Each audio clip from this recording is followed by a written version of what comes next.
Surface, Mind and Business Virtual Forum. Welcome. You'll see in the title that the mind is the big, bold world.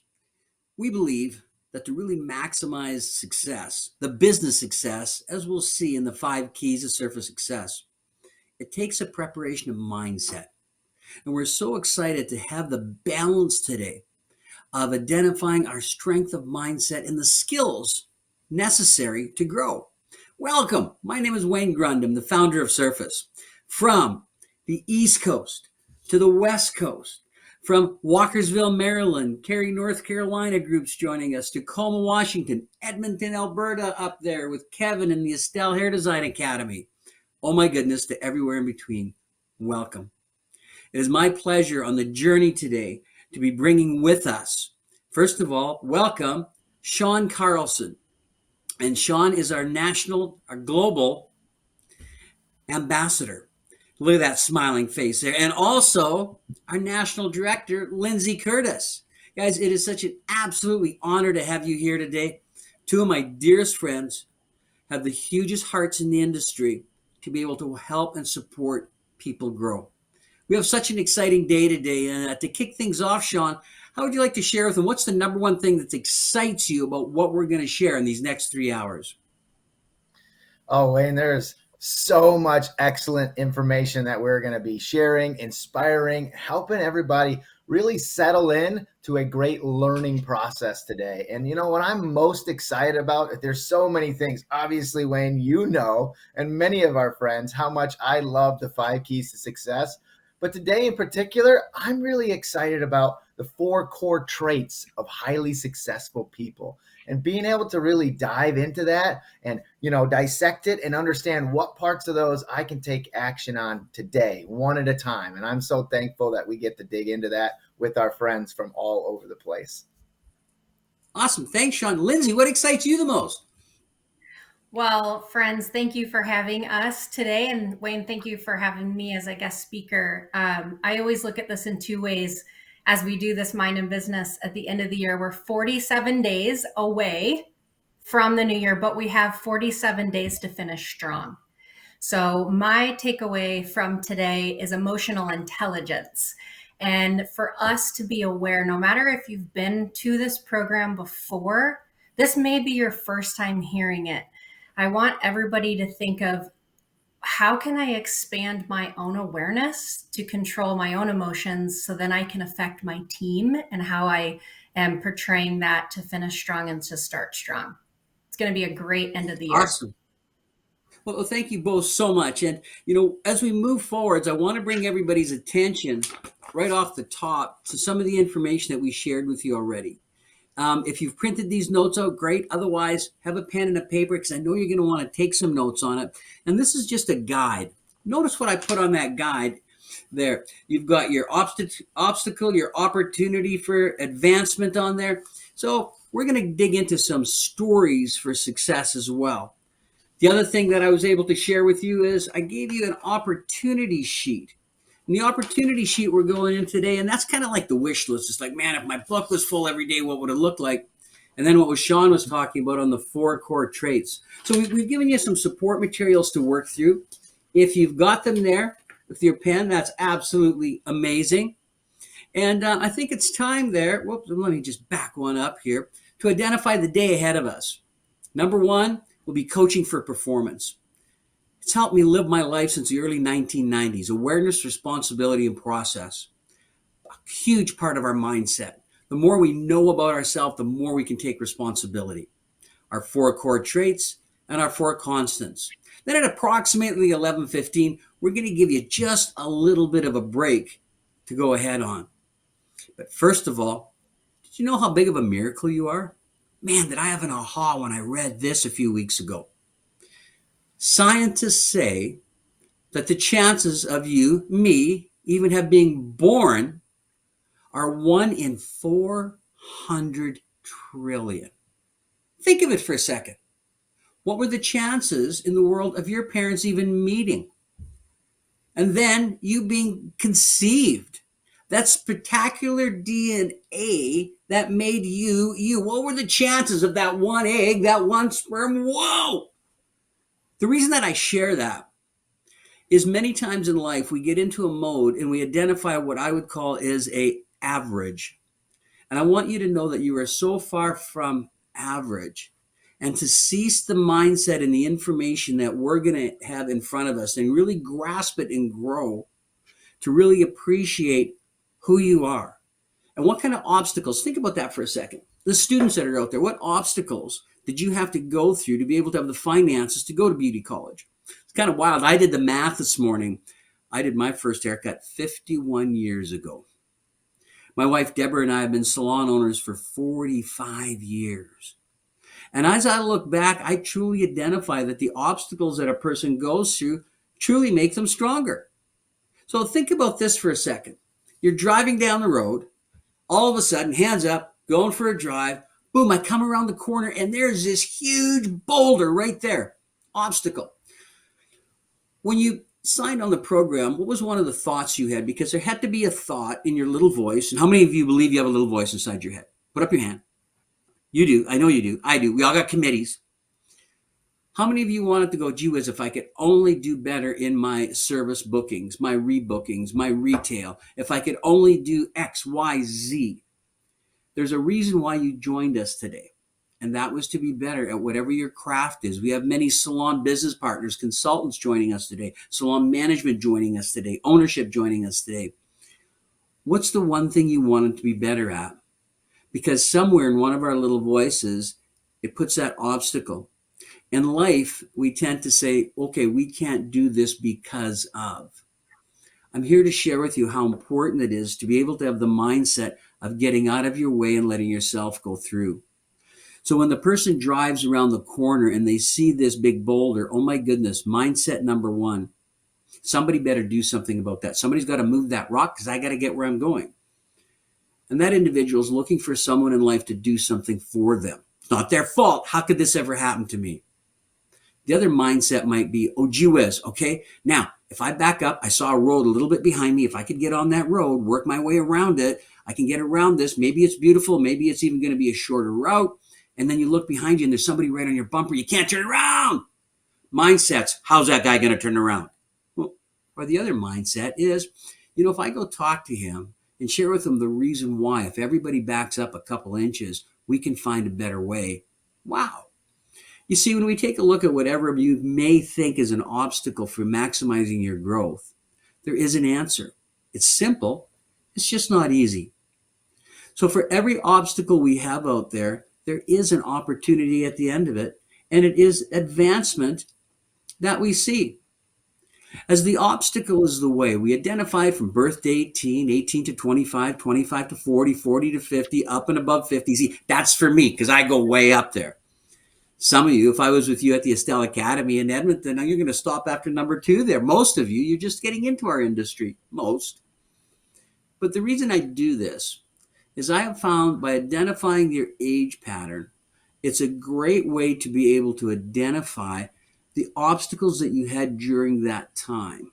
What did you overcome? What were your achievements? What that does is it gives you confidence to know that you can overcome whatever's in front of you now. The obstacle to action advances the action. What stands in the way becomes the way, as I quote Marcus Aurelius. And a great learning experience today is we all have so many similar challenges. And I'm going to ask Sean now to take us through some of the obstacles that he's had with it. Tell us a little bit about your story. And a lot of the obstacles are just opportunities. Sean, take it away.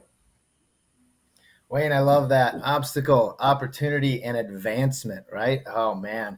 And as you know, this was an interesting, exercise for me because you really get to go back and think about what are the obstacles in our past that really shaped who we are today, right? And at whatever age we are, we all have had obstacles we've had to overcome that turned into opportunities for us to grow. And so I just wanted to share a little bit about my story. I think, it's interesting. I was a little man there that you see, and in that picture there was an obstacle that day. That was my picture day, and I had a really, really bad cold.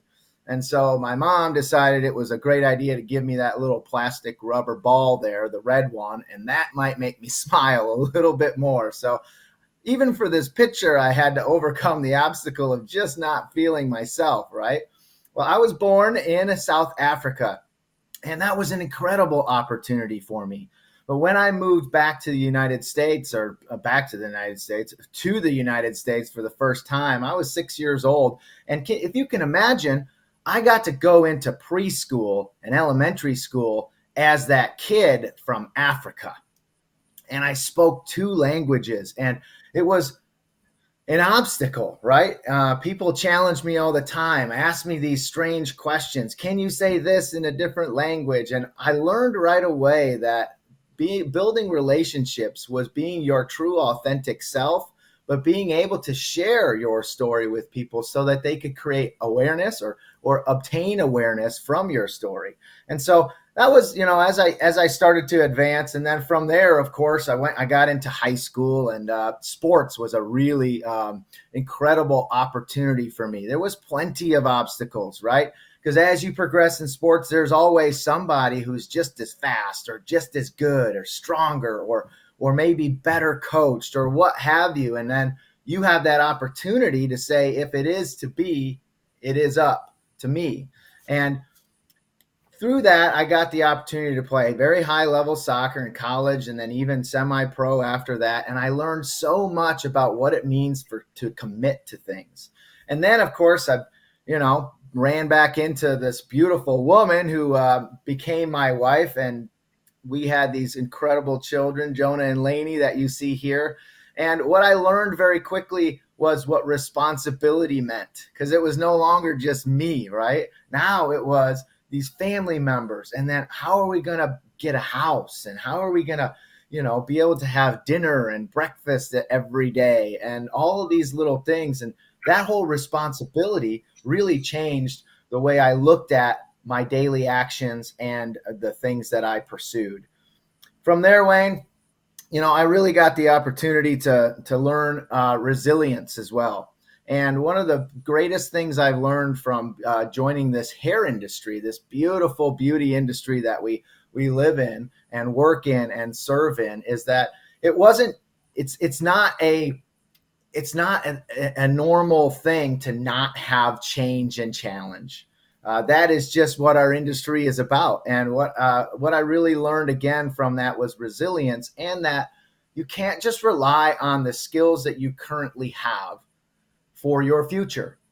And joining the Surface family really gave me the opportunity to grow at an even higher level. One of the obstacles in my way was, how would I be able to share my message and be a non-hairdresser and impact our industry to a very high level? And I learned that I had to work even harder because it's about sharing, and sharing is taking your passions and delivering them to other people with purpose. And I learned from this quote that success attitude is equally as important as ability. And as you mentioned earlier today, Wayne, mindset, right? Mindset is the established set of attitudes we hold on to. And I also have learned through the Surface family that if serving is below you, leadership is beyond you. And those obstacles that I ran into all the way through my young 43 years have built this incredible life and this mindset that if it is to be, it is up to me. And that, having balance in life is not the absence of hard work. It's actually quite the opposite. It's learning how to work as hard as you ever have in your life and be able to also rest and play just as hard. And so it has been an incredible opportunity and experience for me to go through this exercise. And I hope that everybody has the same opportunity to advance their understanding of who they are and what they have to share with other people by doing the same thing. And I know, Wayne, there's one other person for sure that has joined you and I today that has done just that. So I'd love to be able to hand it back to you and Lindsey to share more. Awesome, Sean. Well, thank you so very much with that. And I like to start the story off, but I'm not going to. When I met this amazing young woman, and I saw in her slides, she's going to share a piece of the career that we did connect in. And I've always said hairdressers, you can see the ones that love the work because they do hair with their heart as well as their hands. But Lindsey also serves in the business world with her heart as well as her hands. So, Lindsey, how about if we share a little bit about your story and how it supported you and your growth and what you've taken in life skills from it? Yes, absolutely. Well, my upbringing, I have one saying I want to say before we jump into a little bit about me is perfection was an unset expectation. And I really loved this exercise because it helped me identify, and I know, Wayne, you're going to get into this, that 80% of who you are is really this birth year to 18 years old.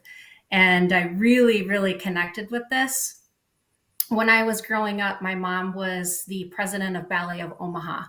So I was in ballet from the year 3 all the way until the year 16. I also joined Sherry Anderson School of Dance and Music in Omaha, Nebraska. And that really taught me etiquette. It taught me how to be funny through acting, whether it was music or dance. And then my mom also felt like I needed some life skills. So she put me in 4 H camp, and I was a Girl Scout, Girl Scouts honor for those fellow Girl Scouts out there until I was the age of 16 as well. That really taught me how to be a team player, but just those general life skills, right? From there on, I also was in competitive cheerleading. I am from Papillion, Nebraska, right by Omaha, suburb of Nebraska. So I've always been a part of a team, and I really loved competitive cheerleading. I became captain of my high school cheerleading squad, but also the competitive cheerleading squad. And this picture is very significant for me. It was my first year being captain, and I was a sophomore. So that was definitely scary because you're leading others that are older than you as a sophomore. So that was really scary, but it's also significant because we were able to lead a team to being 7th in the world in Disney World. So this is one of our celebration pictures of that. And life is not easy, friends. So my story gets a little bit rocky at this picture here. This picture is of me when I was 17 years old. And yes, I fell pretty hard. I got in trouble. My parents divorced, and that really, really rocked me hard. So my instinct was survival. I started my own business at 17 called Hempaholic Co-op, and I made jewelry out of hemp, as you can see on the table. So when my parents divorced, that I needed to survive, right? So for me, I needed money. I ended up actually raising myself at 17. My mom partially moved out. So for me, that was my huge obstacle. I had this perfect life all the way up until then. So what did I do? I started my own business. And then that led me to really going to hair school. I put myself through hair school. Of course, my mom helped with that as well. But that was my option of survival. Was I knew I loved beauty. In fact, when I was a Girl Scout, that's where I learned how to braid. So I totally rebelled. I cut my hair off, as you can see. Definitely one of my most favorite haircuts. I went through my punk rock emo phase there, but hair school was fantastic, and I fell into some really good hands at Peel Salon Services. And I am very grateful for this for many, many reasons.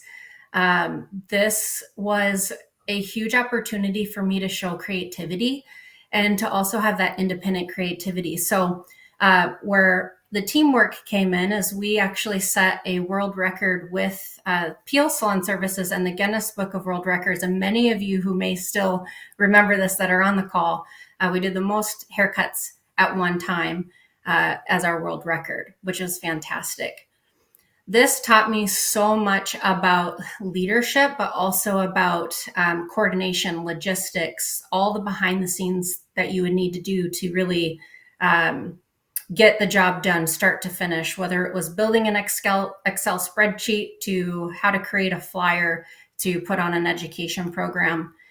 And I'm secondly very lucky for this because that's how I met Surface and my family. That's been the last 10 years.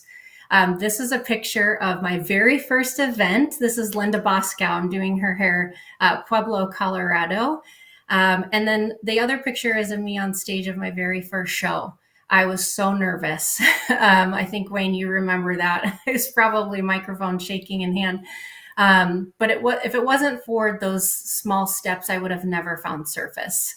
So I feel very lucky for all that to fall in my hands. And because I am slightly crazy, I decided to get married a month later after starting Surface. So I got married and changed careers all in 1 month to the man of my dreams, my husband, Rory. So as I look back at the last specifically 10 years of Surface, I can't believe how fast it's went. The love of my life, Rory, has really helped me. I've been living out of a suitcase a lot, right? So that for him to stick by my side, but he's really a part of Surface too. So he's the biggest part of my life. And then my other part of my life is all of our teammates at Surface. So what I've really learned about this is I started with teams, and I'm still here building a team, and it's been a huge pleasure and an honor to do that alongside so many brilliant minds. So enough about me. Wayne, I'm going to turn it over to you. Let's share a little bit about your story and how you got here.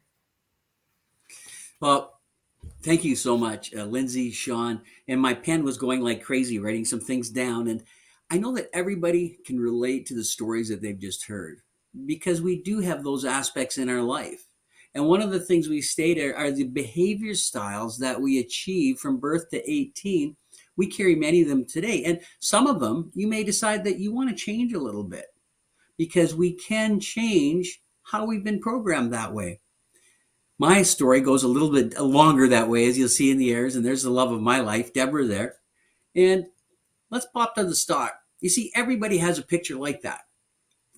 Everybody's got that baby picture somewhere with it. And then what happens in that journey? The next pictures, and many of you at shows have seen this, this is myself with my dad in the barber shop. My grandfather barbered, had 2 uncles that barbered, 3 aunts that hairdressed. But when I look at this, I want you to look a little deeper because I was 17 in that picture. I first started cutting hair the first time I picked up a clipper and a comb was I was 13.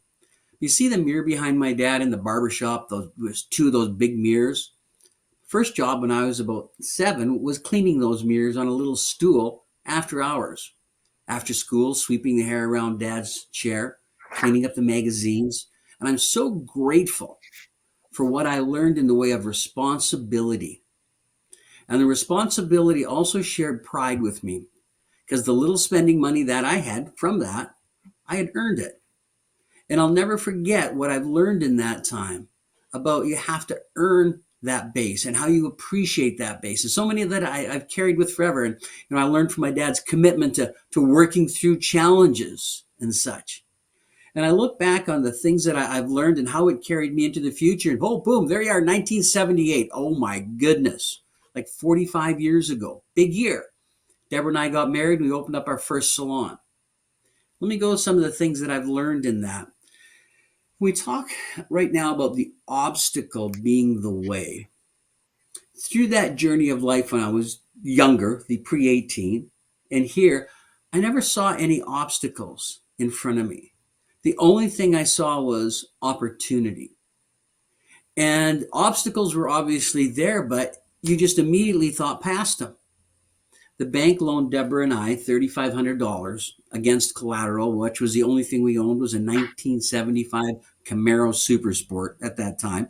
But we ran out of money just before we were able to hook up the plumbing for it. Was it going to stop?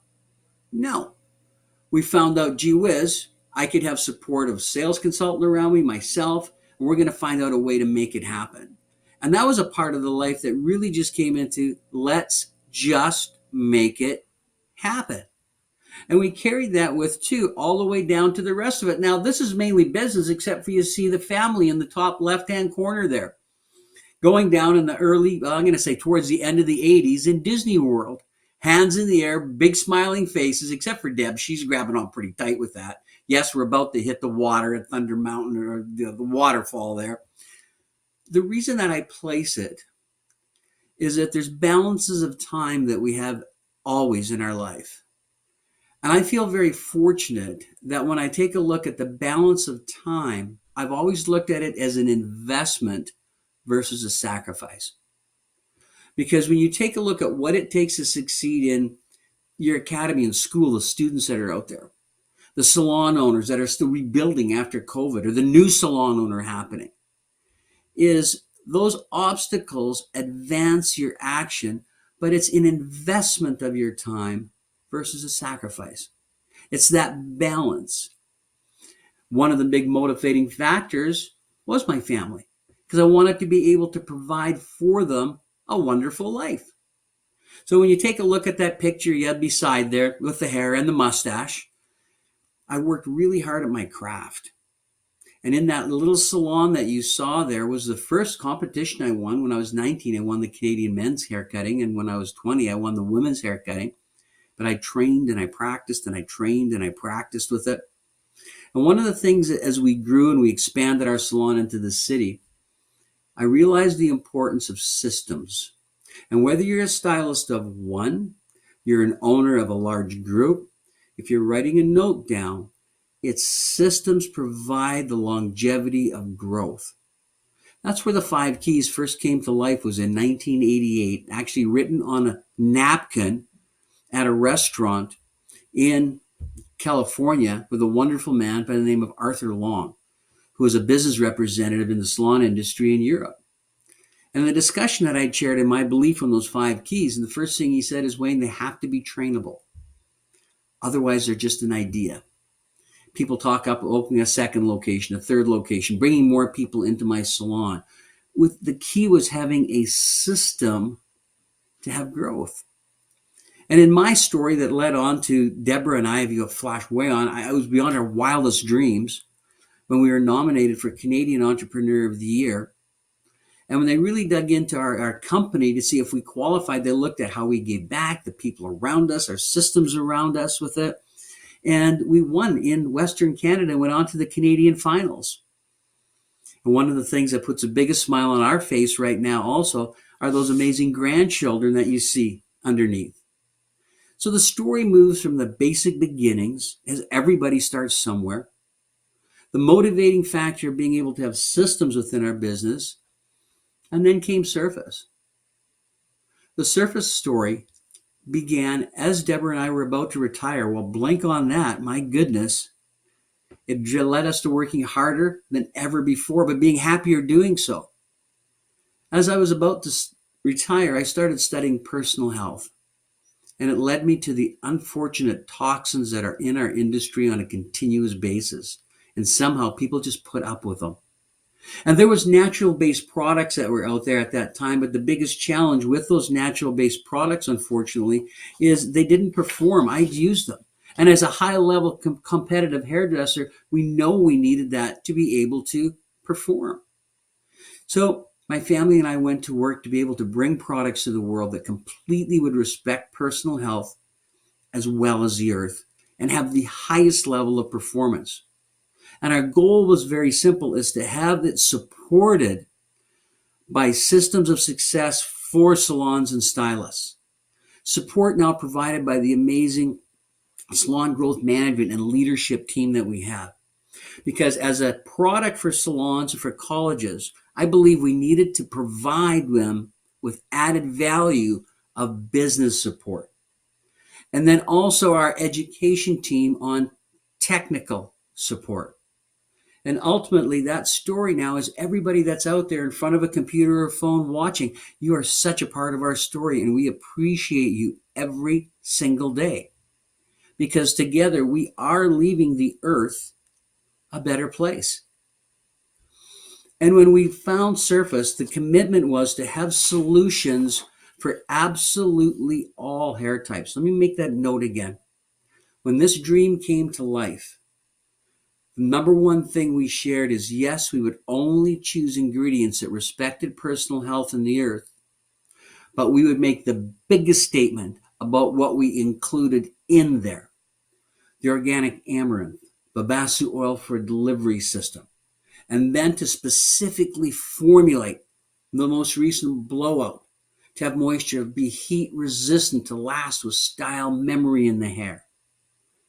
So the obstacle is the way for each one of those products we see. The obstacle was huge.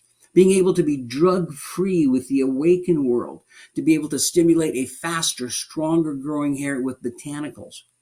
In the curl world, to work with naturals inside the hair to reduce the frizz by strengthening the structural bond. Not meant to go into a science, but just to understand the story behind it. And the story behind it is just one that truly cares. When it comes to your story, and if you haven't done it already, I highly, highly recommend that you do so. Take the time to put on the paper and what I sent you, and the obstacle is the way. Look at your past, identify your present, because that is the driving force for your future. And that is, your time is now. And the first thing we'll move through this morning in coaching for performance. Please note on the bottom of that first note page that I gave you there, in your coaching story, the first thing we do is awareness. You see, looking back at my story, I realized the only thing that we can control is that which we're aware of. That which we're unaware of controls us. So I have to be honest with myself. What are my strengths? Where are areas that I want to grow?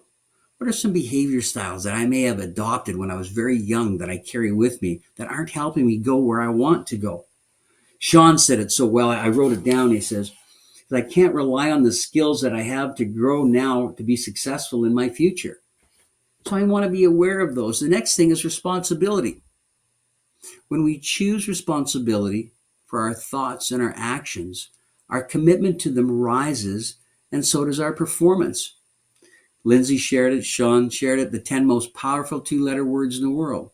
If it is to be, it's up to me. Because by accepting responsibility for our own success and our own failures is the first step that we can really have to growth. And process. See, the process is the action that we take or we don't take on a daily basis. When you filled up that opportunity sheet, if your income is being great, wow! If it's not, the process isn't working. So awareness, responsibility, and process. And that takes us really to that mountain of life. It's our story. When you take a look at this pyramid, we're all born somewhere. This is not about judging, but please stay focused with me. You've got that X on the top. You may have been born into a family that was more affluent in the general means. You may have been born more on the bottom. Doesn't really matter. But at those areas, we gained beliefs and behavior styles. We learned them from our surroundings.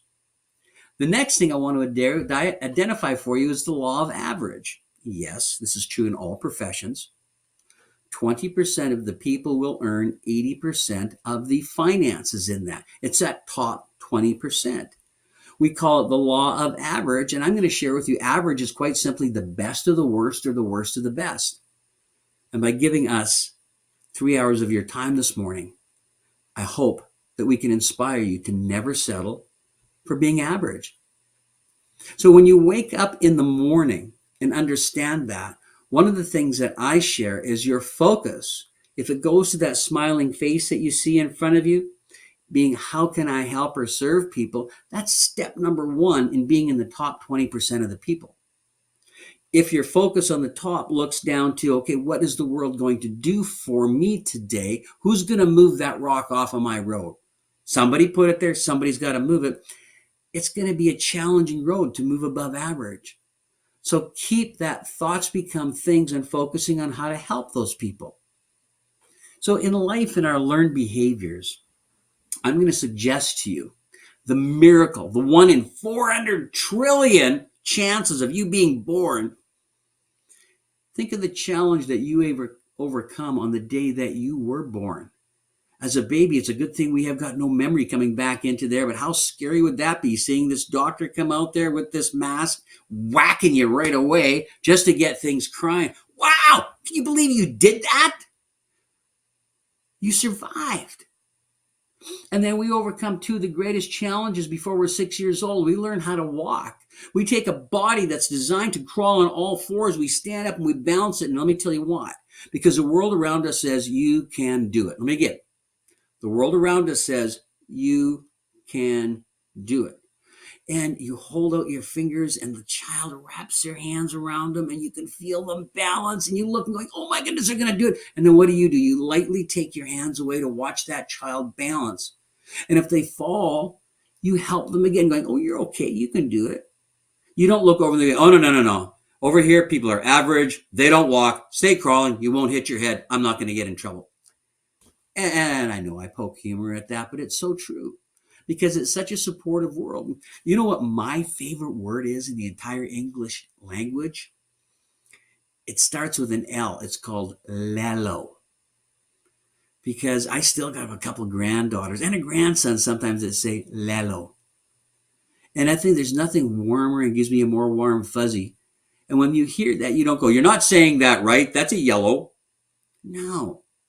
You encourage people. And I want you to know that it's a safe place in this world to be able to make mistakes, because if you don't make a mistake, you're not setting the bar high enough. So in doing that, how do we push above average? First of all, be aware of the things that are making us successful and what are some of my behaviors that aren't. What do I have to change?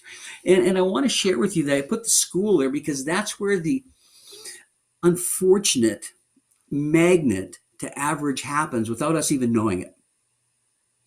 Because the child may go to school and, he may be wearing something different than most kids aren't, and may say something different, may listen to some different music, and they may go into a set of peers that go, did you see what she's wearing? Oh my goodness, I don't think we should be her friend. Did you hear what she said? And what all of a sudden the person feels ostracized on it, and their subconscious goes, okay, now, if I look like them and if I act like them and I listen to the music and I watch the movies and such that they do, then I will fit in. Unless they're in a world of encouragement to be able to go, you know what, it is okay not to be just the average. But you may be lucky. You may be into a group of very positive people, people that are very team-orientated, people that are very positive moving forward, and it's just about being aware. So if you were in that environment, great, carry those strengths forward. If you're in an environment that weren't, you can't look at it in a negative. You've got to look at it in a positive as you're moving forwards. And identify that no matter what challenge is in front of you right now, you won't want to be average, you want to be unusual, and you can do it. You see a word just popped up on your screen there, and it's called the cave. And it happens in life after a number of years when you reach a level of success and you can become complacent. And there's two things in complacency. First of all, complacency is not totally bad, but it can be. It's on your mental choice. If you reach that cave and you go, I tried that. Oh, I tried that. It worked for a while. It didn't work here. I tried that. Oh my goodness, I'm not moving ahead. That's not a good place to be.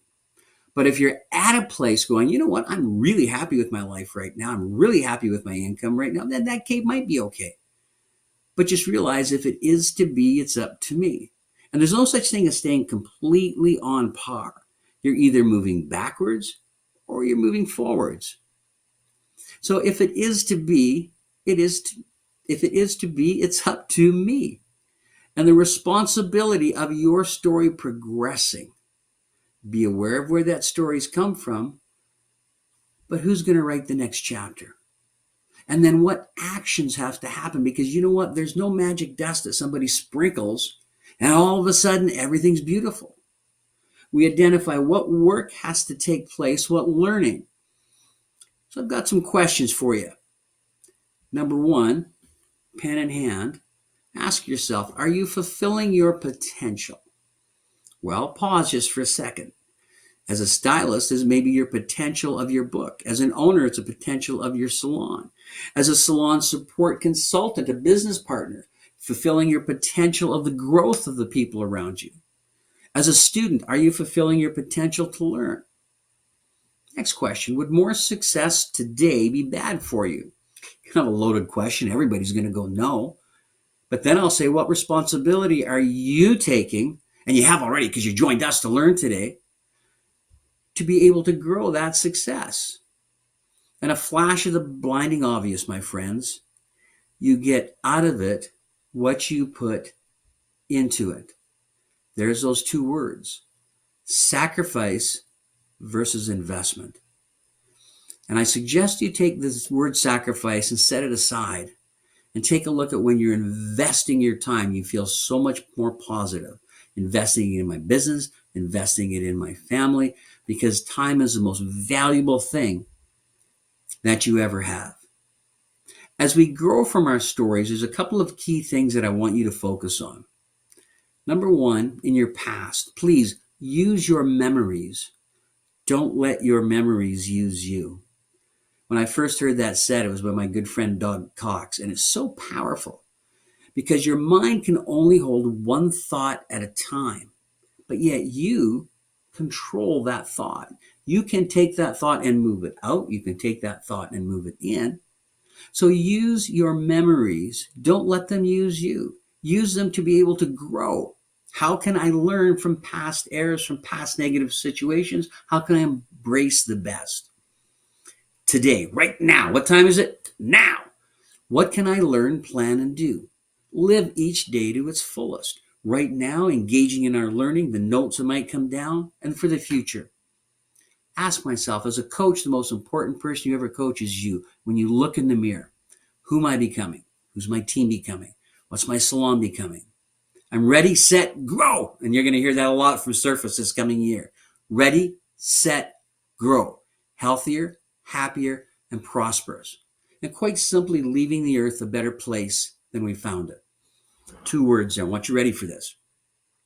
The more appreciation that you have for yourself, the more appreciation you have for those around you, the higher your expectations become. What do you expect out of you? Because when I take my past, I look to the future. What are your expectations of learning, of growing, of changing your behavior styles with your guests to maximize experience? So making sure that that expectation just isn't of others, but it always begins with ourself first. And that appreciation that we just talked about, identifying the strengths, the good that you have, what you've overcome in your life already, that fuels enthusiasm, which builds expectation. And yes, years wrinkle our skin, but to lose enthusiasm wrinkles one's soul. So to cherish that enthusiasm as we move forwards. I'm going to take this moment for a time out and bring Sean and Lindsey back to the screen for us. And, from our stories that we 3 of us all shared, from what we shared on the Coaching for Performance, Sean, Lindsey, what's your thoughts? What's ahas did you grab at this point? Go for it, Lindsey. I'll go after you. Well, Wayne, I love what you said just about the cave, right? And I think a lot of us can get stuck in the cave at many times in our journeys. So what do you feel like is the number one action right now? If somebody's in the cave right now, what do we need to do today, starting right after this call, to get out of our cave? To get out of the cave, the very first thing is you take your pen. Even myself sitting here listening to you guys, you write down, what do I want to be better at? Boom, done. Don't judge. That's the number one thing. Don't judge yourself. Just what do I want to be better at? When you write that down, then you know something that you want to build your mindset to grow towards, Lindsey. Thank you so much for that. Spot on. Awesome, Lindsey. Wayne, one of the things I've loved and, that you shared today is, it has to do with appreciation. And you said something very dynamic, and you said, time. How has time been spent, and how you look at it, your perception, your mindset towards it being either sacrifice or investment. And, I just wanted to ask you to just dive a little bit deeper into that investment versus sacrifice from an appreciation standpoint. And I'll go back to it. It was something that I didn't always have. That is, I believe every hairdresser out there had that mental battle of justifying, okay, why am I going to miss the first piece of my daughter's ballet recital because I'm back in my day finishing up my last perm with that? or why am I going to work that Saturday morning and being late for that hockey game that's going to happen. And you can really trouble yourself mentally over something like that. It can be unbelievable stress, but you do know that they wouldn't have the ballet slippers if you weren't there doing the perm, and that the hockey registration wouldn't be paid for if you didn't stay that morning to do the work. So it becomes a real balance that a person has mentally with it. And with that, it is just so important to go, you know what? Yeah, this is where I'm going to invest my time now. The other thing that I did very early myself personally was I would like to be a leader in as many areas I could so that I could control my time. And that's why, for example, I coached hockey for so many years because I could plan where the tournaments were going to be, when they were going to be, was there going to be less? No, but I could really control that element. So am I a control freak? Yeah, a little bit. Sorry to say, guys. You guys all know that. But it's in a very positive mindset in the way that it helps me be the best that I can be. And it's such a peace of mind. And I hope I put a lot of smiles on people's faces out there when I said you're investing that. So it's Lindsey, anything else that you had from the last segment that we went through? Well, I think something that keeps popping up in my head is called mental conditioning, right? So, like when something happens, you become conditioned to, but then you learn from it. So, those experiences, like you said, are really defining us for our future. And you just keep building upon that in a very positive way. And the other thing is how you were growing up, that 80% of that time really affects your future, but how it's affecting your team or others around you. And I think that's where that emotional intelligence really comes in. So just building off of that, that mental conditioning is very important to recognize in a positive way. Absolutely. Yeah. And with that, when we take a look and everybody builds their story, there's going to be parts of your story that you're not a big fan of, but hey, that piece of that story made you who you are. And don't judge it. Don't judge the people, because then you get caught in a negative drawback. It's just going, this is awareness. And that happened for a reason, because now I'm going to be better for that reason. And you can actually appreciate a negative because it ends up making you a better person for it. That's awesome, you guys. Thank you so much. Well, Sean, was there anything else that you wanted to touch on before we move on to a favorite part of ours on 4 core traits? Yeah, Wayne, just, I did want to touch one more time on what you said about coaching for performance, and the question that we get to ask ourselves continuously, and that is, am I fulfilling my potential? And what I love about that, Wayne, is that, you don't have to measure. We always talk about measurement so that we can tell where we are in our process, right? But what I love about fulfilling potential and our own appreciation of that is it's amazing at how you will get results so much more clearly and so much faster when you are challenging yourself to fulfill your own personal potential. It's not being judged about by others. All right. You are and measuring yourself against others. You are literally measuring yourself against your own potential. And are you reaching it? And I think that's something for really important for all of us in our industry to really strive towards, right? Because it doesn't matter what somebody else's potential is. It matters what ours is. And if each of us are doing that, can you imagine what the team would be like, right? So I just thank you for sharing that with us. And Sean, in summing that up, my belief has always been success isn't about getting ahead of others, it's about getting ahead of ourselves. And that's so much about the awareness on the 5 keys is how I grow and how I've been a better person for it.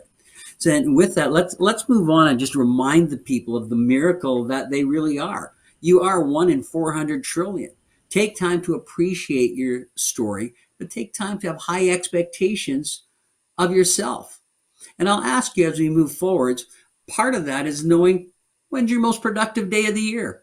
Think about that. When you get the most done, you're successful, you're meeting all your expectations, you feel great about yourself. Well, I tell you when it is, you guys, it's the day before you go on vacation. And the reason is you have a plan in place and you expect to succeed because the plane is on its way to Hawaii or wherever it's going in. You've got a great to-do list, but you also have a not to-do list. When we think about the times in life that we are so very productive, think about the why and the how behind that. In life, try to have a not to do list. Take some of the pressure off of yourself. Identify how happy you are the day before you go on vacation and how much you get done. Hey, it's simple. It's what? Just not easy. Now, the four core traits of highly successful people, and if you haven't done it already, I hope I can inspire you to, when you're done, take this sheet. And what you do is you go through and you rank each of these areas. 1 is a never, 10 is an always, and total it up. What does a total mean? Nothing. It just means the areas that you may identify to be able to grow. And this is highly successful people. This is people in the top 5% of the mountain. They have the ability to define and reach higher goals. Those higher goals are the ones that they identify where they're at and where they are going to go.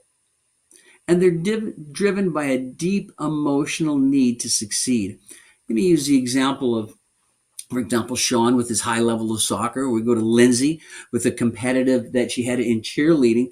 They very naturally early on had a need to succeed. That's awesome. Now, if we didn't have that, we can learn to go, you know what? I really believe in myself and I'm going to drive myself to be better, to succeed. But I want you to be aware of something. This is huge. We've all experienced it. Is self-sabotage of goals.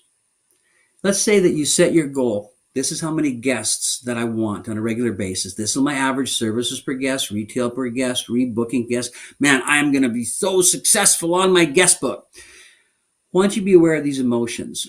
No matter what that goal is, the very first emotion that comes out is excitement. You are so excited. For an example, that goal, instead of doing the numbers there, it may be going to the Bahamas on vacation. I can't wait. But I want you to realize that immediately after anybody sets a goal, there's 3 subconscious areas of self-sabotage that comes in. Conflict, doubt, resistance to change. There's a little voice that pops up and goes, oh, you really can't do that. You've tried that before. It's never happened and it's not going to happen. You start making reasons. It's not going to happen because of this. It's not going to happen because of this. And you know what? If I'm really going to have that income to go to the Bahamas, I'm not going to be able to watch my favorite television program on Thursday night anymore because I'm probably going to have to work at the salon some Thursday evenings to make the numbers. Are you with me on that? But if you can mentally go through that, then you get the commitment. You're going, you know what? No, I can do it. Yes, it will take some changes. Yes, my investment of that time working outweighs the investment of that time in a different direction. And then ultimately, we accept our driving pattern towards the goal. So be aware of when you're setting goals that there will be that self-sabotage that comes out and you need to be able to get through it. The next core trait is achievement drive. The achievement drive is the energy that's released from goal clarity. And I get questions throughout the years a lot on achievement drive. Wayne, like, where does achievement drive come from? Well, it grows with belief in your self-image. I'm worth it. I can do it. When you feel good about yourself, I tell you what, first thing you want to do with achievement drive is when we're done, if you have an alarm clock, go and take that alarm clock and go and put it in the recycle bin. Go to your local store, and what I'd like you to be able to pick up at your local store is an opportunity clock.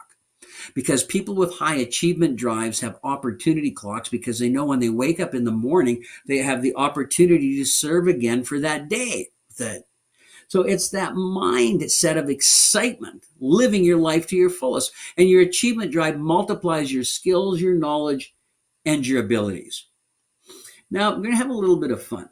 Got a pen in your hand, write it down, any paper you've got here. The knowledge of the industry. Now, you may be a salon consultant, you might be a salon owner, manager, stylist, student. What's your knowledge level right now? 1 low, 10 high. What's your actual skill set, the physical skill set of action? 1 low, 10 high.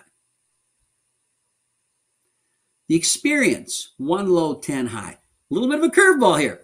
Many people think that experience is all tied to years. It's not. You may be in the industry for 1 year, but you may be working with somebody that's so successful and you've got such a growth mindset through osmosis, you pull their experience into you. So experience, 1 low, 10 high. Education, 1 low, 10 high. Certifications within a stylist. How many certifications from Surface do you have right now? And then achievement drive. Write down what you feel your achievement drive is right now. 1 low, 10 high. So as an example, if you were 10s across the top, superstar, you have a success power of 40. Watch what happens with achievement drive. If you're 10 on achievement drive, it becomes a multiplier of everything above it. Your success power goes to 400. So the passion of loving what you do and believing in yourself becomes a multiplier of everything above it. This is a key word that Lindsey had shared a couple times already, emotional intelligence. To understand our emotions, our behaviors, and to understand, not judge, but understand other emotional and intelligence, the behaviors, and adjust accordingly to them.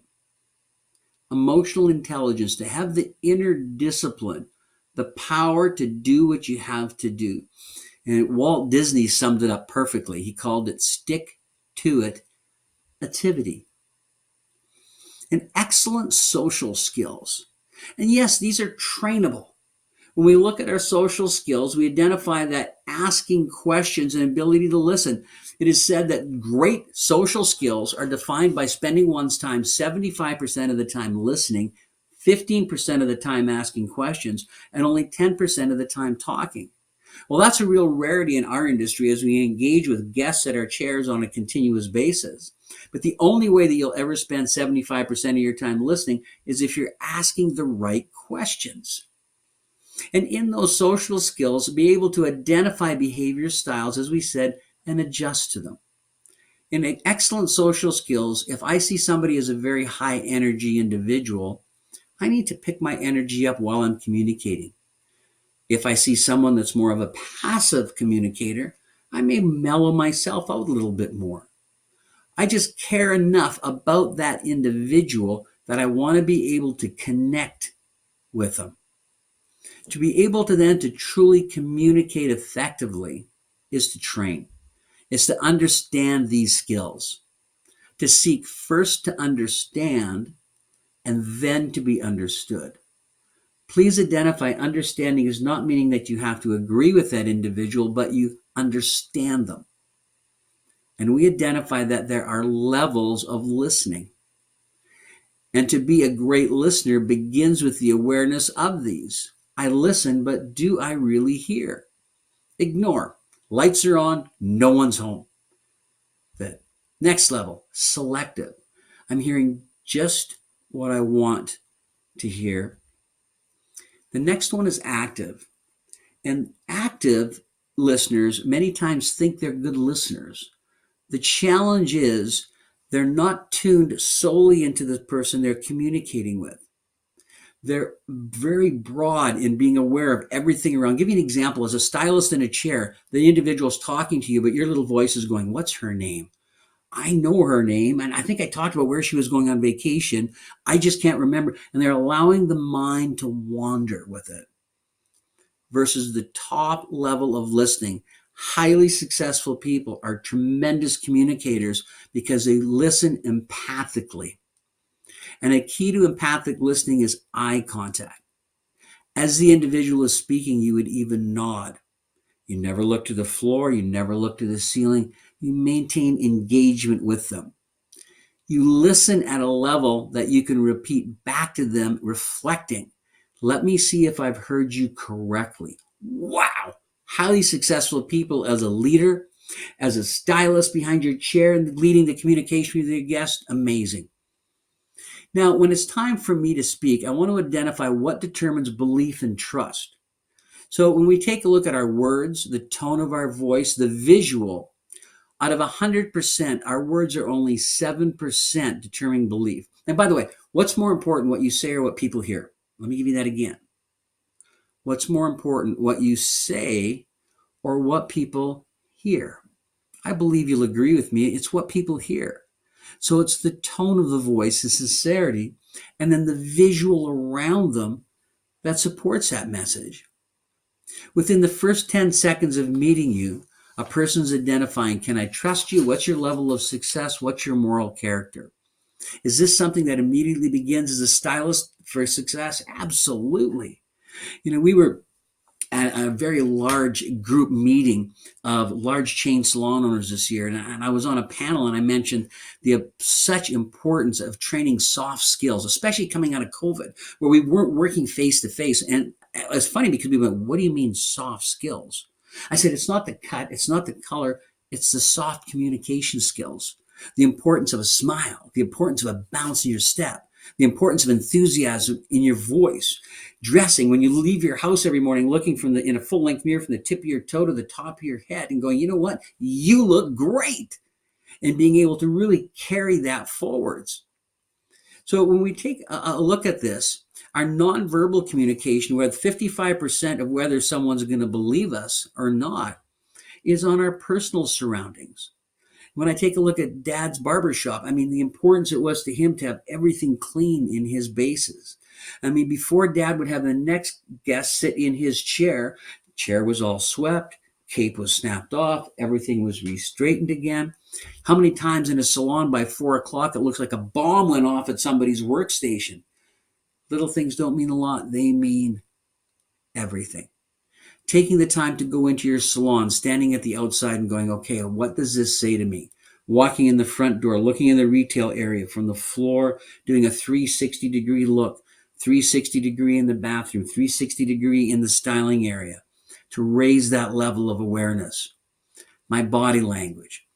Catch myself smiling, walking as if there's a string from the top of the head to the top of the ceiling. And my tone and voice always showing enthusiasm. And tie it together with positive mental attitude. It's been a way of life for me. I'm very fortunate that way. If you find yourself always saying good things, keep on saying them. And the easiest word to help you with positive mental attitude is the word great. How's business? Great. How you feeling? Great. Late 80s, a lady at a seminar went, you know what, Wayne, what if you're not feeling great and business isn't great? Wouldn't you be lying? I'm like, whoa.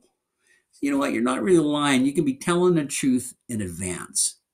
Because it's that energy that people come to see you for. The most successful people in the beauty industry carry a positive enthusiasm.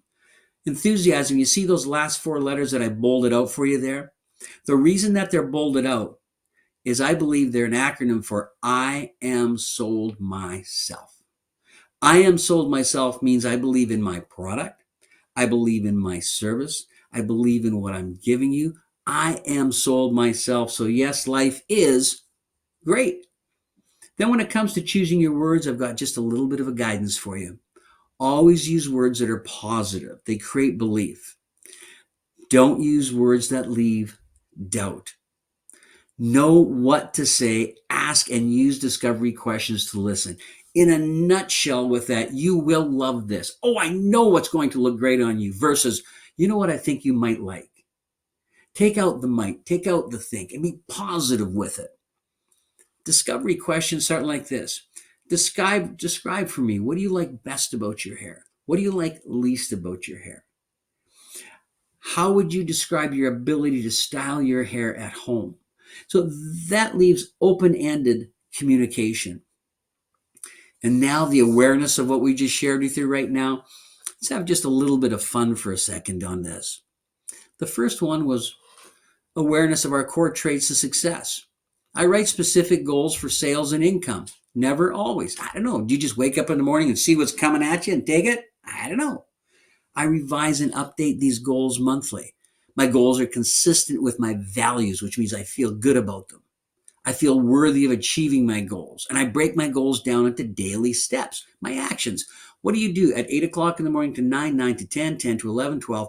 What does your day look like? How do you segment it for success? High achievement drive. I demonstrate a high level of desire for my goals. I'm self-motivated towards high achievement. I believe my goals are within my reach. I reward myself for reaching my goals. Yeah, spoil yourself when you achieve them. My need for achievement overpowers my fears for rejection. Healthy emotional intelligence. This is powerful, guys. I'm driven by a strong sense that I create value for people above what they pay me. I always maintain a level of emotional response. I understand my emotions and their influence upon my sales behavior. I believe in myself. I believe in my product. I can pick myself up after repeated rejections. I have to learn to replace negative emotions with positive ones. And all those, a one, never, a 10, always. I don't know. It's not judging. And excellent social skills. I adjust well to all types of people and situations. Never, always. I listen well and I'm sensitive to people's ideas and needs. I'm effective at calming people in stressful times. I'm intuitive and able to pick up on unspoken meanings. I work well with a wide diversity of people. Now, if you were tens all across the board and you added everything up, your score could have been 200. What does it mean? Nothing. It's all about your awareness. But I do suggest this. Take that page and go to one of each of those four things and just circle one in each that you want to be better at. So now what you've done is you actually identified something that you're actually going to grow with. And with that, let's bring Sean and Lindsey back on and see what popped out at you during that time for us to discuss. Sean, Lindsey, come back with us there. Lindsey, your turn first. All right, Lindsey. All right. Well, I love I always love relearning about the verbal, nonverbal, and the expression. And that was just, it's always a good reminder, right? It's not what you said, but how you said it. Did you roll your eyes or not, right? So, but I think the way that we respond to a situation in the salon can really affect others, right? And so we have to be very in tune with ourselves and our own, emotions, how we look, what we're wearing, to how we say things, right? And that ultimately trickles down the pipeline to your team. So if you're in a salon that is maybe struggling right now and you're having team conflict, when you always say this to Sean and I, if you're pointing a finger, you always have two fingers pointing back towards you, is, look at yourself to make sure, put yourself in check, right? And that's something that I always really, especially this year, I feel like the whole, nonverbal verbal has really helped me coach others. And you can see that. So Sean, what about you? Wayne, you talk about notes. I think I have 6 pages of notes already. I'm going to need a new pen. But what I really, really loved out of this segment specifically was a reminder that you gave me. And that was words that sell are positive. Words that don't sell, and this is the part that I really loved, they leave doubt. And so I just think back to when I'm trying to inspire somebody about something specific, and I have to ask myself, did I leave doubt in that conversation that would make them, second guess whether it was the right decision for them? And that ultimately leads to that enthusiasm, right? Like, I am sold myself.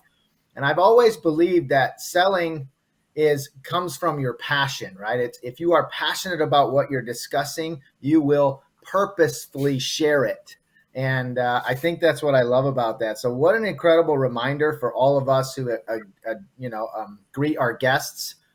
Am I using positive words, or do I leave doubt? And I'm really thankful for that reminder today. Awesome. Well, thanks, guys. And Lindsey, that really takes me to a part of the world we live in today when we talk about responding. And social media over the past 15 years, I believe one of the challenging elements of it is it's programmed people that they need to respond now. How many times have you ever been going through and going, oh, I better like this. Or, oh, did I like that? Let me go back and see it again.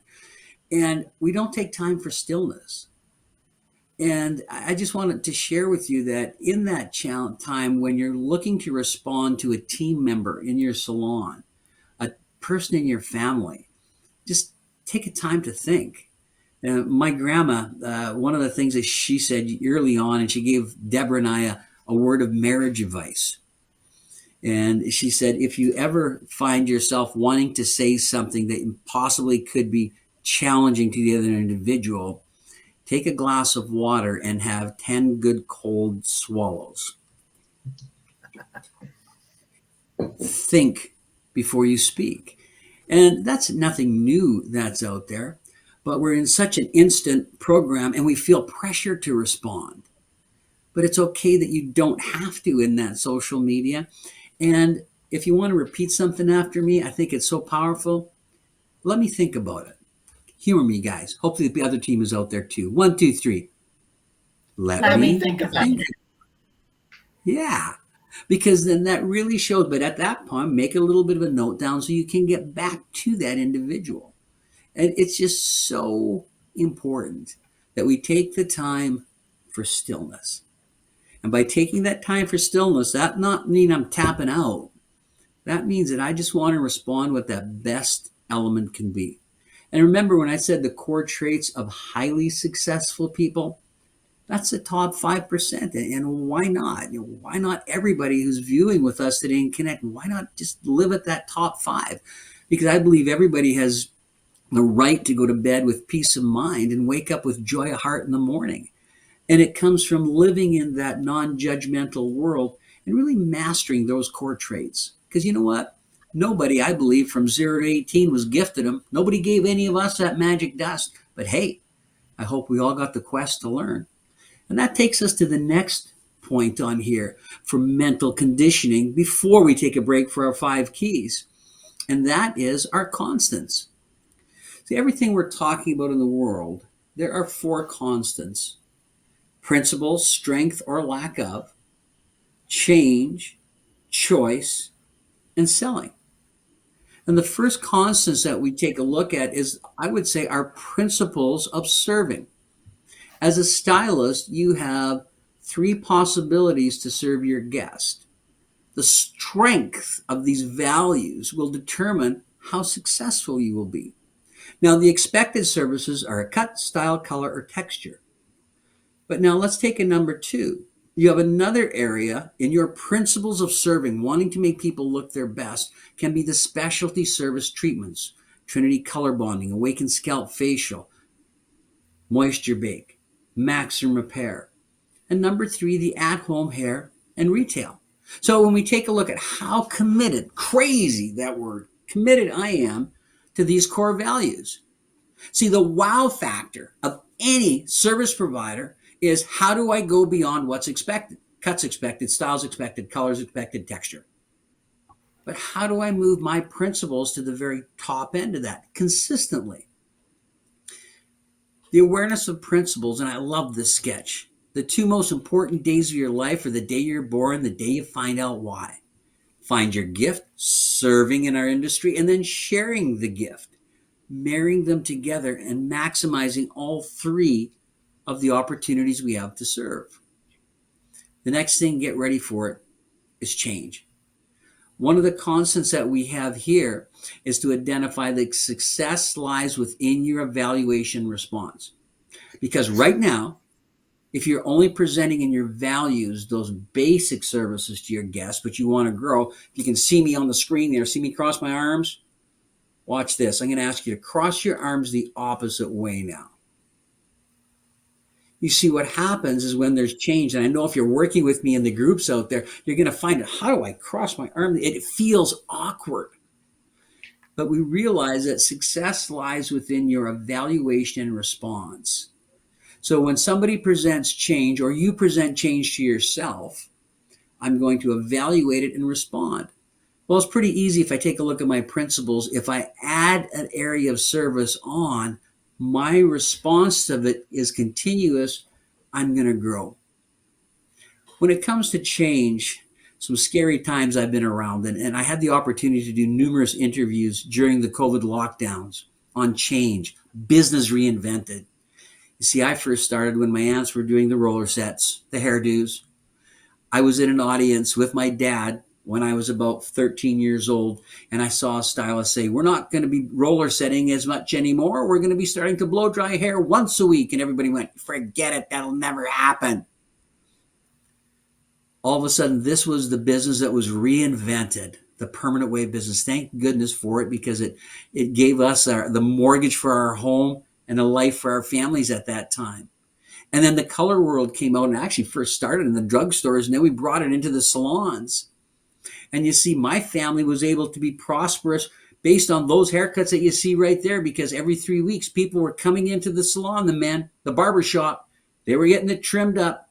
And oh my goodness, then came the Beatles. And I use this example here because if people don't move and change, we get stuck and we maybe even be eliminated within the industry, because that men's long hair almost put my dad out of business until he realized that he needed advanced training, more education, and he drove from our small town into the city and learned how to cut men's hair and became more successful than ever.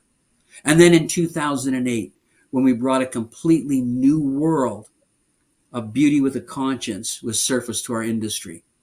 And in 22 to 23, the treatments in home care, which are so imperative. We take a look at all these changes. If people didn't move forwards with them, they got stuck in the past.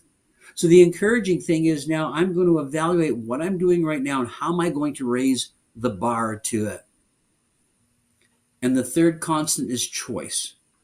Everything we've shared so far, Lindsey, Sean, all our friends out there, people have got choices to be able to grow, to be able to stay. It's your choice. You have a current situation, you have a desired situation, and then you have the choice is between stimulus and response. And I just hope that we can share enough of a stimulus to make people go, you know what? I'm going to take a look at my story of life. I'm going to look at my strengths. I'm going to look at my weaknesses. I'm going to look at how I serve and how can I possibly grow. And the other constant there is selling. And the internal beliefs, the influence of our ability to sell and serve, to feel good about sales. And that's a lot of times, if we take a look at our story of life, did we gain a real healthy view of selling? What's our deep emotion? Is it truly helping people? Do you choose patience in life or courage? That's a big one. Please note that one. Because right now, if selling doesn't come natural to you, you may have a little voice going, well, I'm waiting for my confidence level to grow, so I'm choosing patience to not be successful. Or am I going to choose courage to be able to be better? Am I going to grow my belief in my service and my product? Because if I believe in what I'm selling, wow, and then it becomes easy. View of my ability. I'm just not good at selling. You ever have that thought process? I need you to change your mindset and going, you know what? How about you just really get great at identifying people's needs and filling the needs? I never thought of it that way. What is selling? Selling is identifying needs and then filling them. And then my commitment to activities. It's how hard that I'm going to work. Nothing in the world, my friends, happens until something is sold. Let me just slow it down. Sometimes I get just too excited about this, but I really want you to grasp this. Because you need to identify that for you to be successful, these four constants are always there. And the fundamental one at your baseline is selling. And the better you feel about yourself, the better you feel about your product, the more focused you are. When you walk into your salon and you see that surface shelf and you see your commitment to it, there's no confusion. There's no mixture to it. You're focused on what that guest needs. You're focused on the treatment that they need. And Sean, I'm going to get him to share with us afterwards on how that people are even taking options out of a treatment for a first-time guest, just to create that wow factor for them. And let's open it up again. It's short and sweet, but it is. There's four principles: change, choice, and selling. Sean and Lindsey, come join me back here again. Sean, let's kick it off with you right now. Those four constants, what jumps out at you? Oh, Wayne, I love the change constant. So number two that you touched on, and mostly because it's an opportunity for us to evaluate and respond. Right? We know that there is going to be change. It is constant. One of four things that will never go away, and so we have an opportunity. And the word that I wrote down, Wayne, with the little bit of ink I have left, is reinvent. And the thought that was stimulated to me was, how are we going to coach our salons, our stylists, and then how are our stylists going to coach their guests to reinvent? And what does that word mean to us? What is it? What inspires us when we think of that? But we constantly need to reinvent. It may be to a small degree here and there, but it's an opportunity for us to continuously grow. And I just love that thought process. Sean, I'm going to grab that ball and take it one step farther with it, because it just triggered something that's so important. And I've said it so many times that I forgot it now until now. Thanks, Sean. All of you seasoned stylists out there, you've been in the industry 5, 10, 20, 30 years. Do you have any of your clients in bad habits, your guests in bad habits? If you were to know now if you knew then what you know now, would you engage your guests in a higher level fashion? How many people have never been coached about the proper specific hair care systems to use on their hair, so they don't think it's important? How many stylists out there began their careers consulting their guests like this? How much you want off today? Same as last time, just a trim. What do you want? Have a seat in the sink. Follow me back. I don't know if that sounds familiar, but it's in our industry a lot. And, please don't judge. It doesn't make people bad. It just means that you've inherited that terminology from the world around you, and you may be still carrying it today. So what time is it? The time's now. And how do we reinvent and pretend that every guest sitting in our chair is the first time ever? And you know what? It could be Mary in my chair. I tell you what, I was just at a learning seminar this weekend, and it was so powerful. And it said sometimes we tend to put our guests in a box, and I want to take it out and I want to learn more about you and go through that consultation process. And we'll touch on it again. So Sean, thank you for that. Reinvention is so uncool. Reinventing the same people at the same time. Lindsey. Well, I have one big thing, and I love, you've always said this, is nothing gets done until something is sold. And I love that. And I really want to slow down, like you said, and really connect with the audience out there. Is when we say something is sold, we're not talking about a physical thing. We're talking about us and the physical aspects of the environment that you're in, not a physical retail bottle or a service. And I think that goes a long way with the reinvention, is you constantly have to check yourself, check your environment you're working in, because when a guest walks in, that's perception is reality, and nothing gets done until something is sold. That's what keeps the lights on, right? So I think it's important there. And then it's a choice. Are you good with what you have, or are you going to coast? And if you're going to coast, good, but then you can't complain, right? So exactly. I think that's the biggest takeaway. Awesome. Lindsey, thank you so much. It's just so true. There's nothing happens until something is sold. And as you were talking about in the way of culture with it, and you will take that into a physical presence, is, the guest that's in the chair, that's hair is very porous.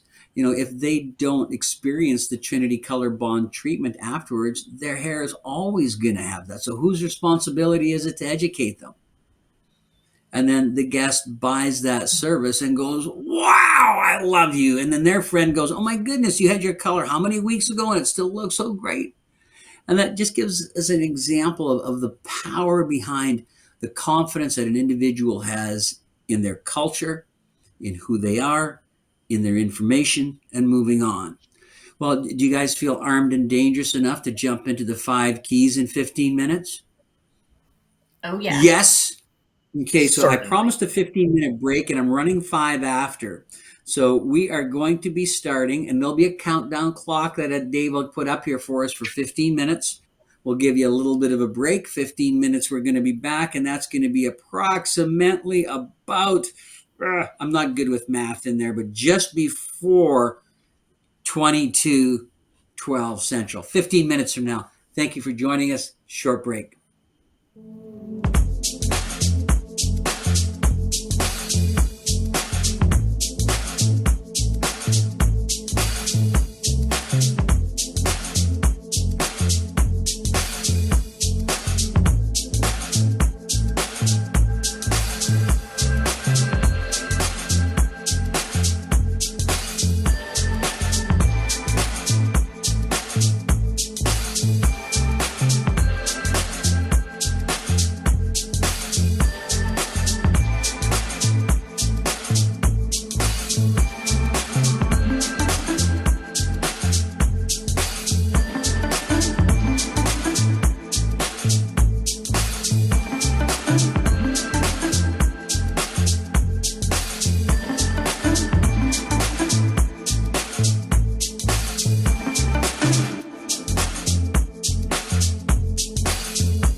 Well, welcome back, everybody.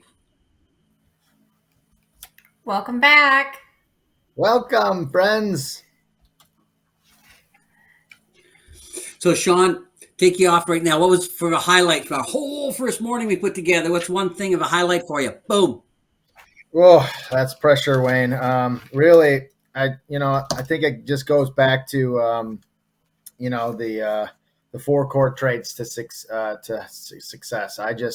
I'm so excited about diving into that a little bit deeper and really maximizing that potential within the Surface family and then abroad. So thankful that you brought that back to the forefront for us. So much good stuff. I could go on for hours, but I'll stop right now. Lindsey. I really love the self-awareness as well, but the exercise. And so I had filled it out myself, and just that minor goal setting. This is something, Wayne, that you had us do a long time ago, and it's been a while since I've personally done it. And so I really like having personal goals for myself. And I think that's really going to help me personally. And I hope, our audience out there takes time to really use this as a tool for action. Awesome. Well, thank you. And so much. How about you, Wayne?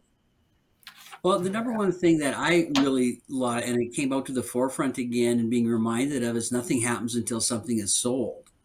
And it's a really good example of what you just did here, Lindsey, because by you pulling your sheet out, you're selling someone on the idea of self-development. And all too many times people think that when we're thinking of sales, it's just an item that's being sold.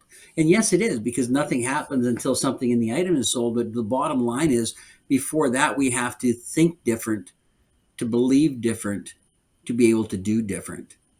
And where we're going to go right now, this also just amazed me. It's 35 years old, our 5 keys.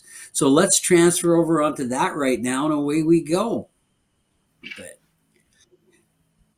on the 5 keys of success, the first thing I highlighted, first time I've ever started the program like this, by the way, it's called the potential. We've got all these amazing students out there from all parts of North America watching. Why should you watch? What potential? What are you going to get out of it? Well, let's just break it right down to life. And what you see on the left is a little bit of lemonade math. It's a budget planning sheet. And does anybody out there ever have too much month and not enough money? Just check it. I mean, there's way too much month, not quite enough money left to make that bet. So when we take a look at personal planning, because we love the industry, we love people, we love to cut, color, texture, hopefully treatments, retail, everything. But let's just take a look at this for an example. Savings. I say, please get in the habit of paying yourself first. When you've taken care of all the rest of your budget, part of there should be savings, and 10% of your income should be for long-term savings. If you ever want to see on average how successful a 50-year-old hairdresser is, unfortunately, many times you can't look at a retirement portfolio, but you can look in their closet and in their driveway, because they'll wear their wealth better than anybody else in the world. Yeah, you want to look good, but at the same time, let's make sure we're taking care of our long-term savings. Then the next thing I put on there is contingency. Lord forbid, but what if you have to shut down again for a month? How financially secure are you? So 5% of your income, just like you put in there for your vehicle, childcare, telephone, is to put into an account to have a balance equal to 3 to 6 months of funds to pay all your expenses.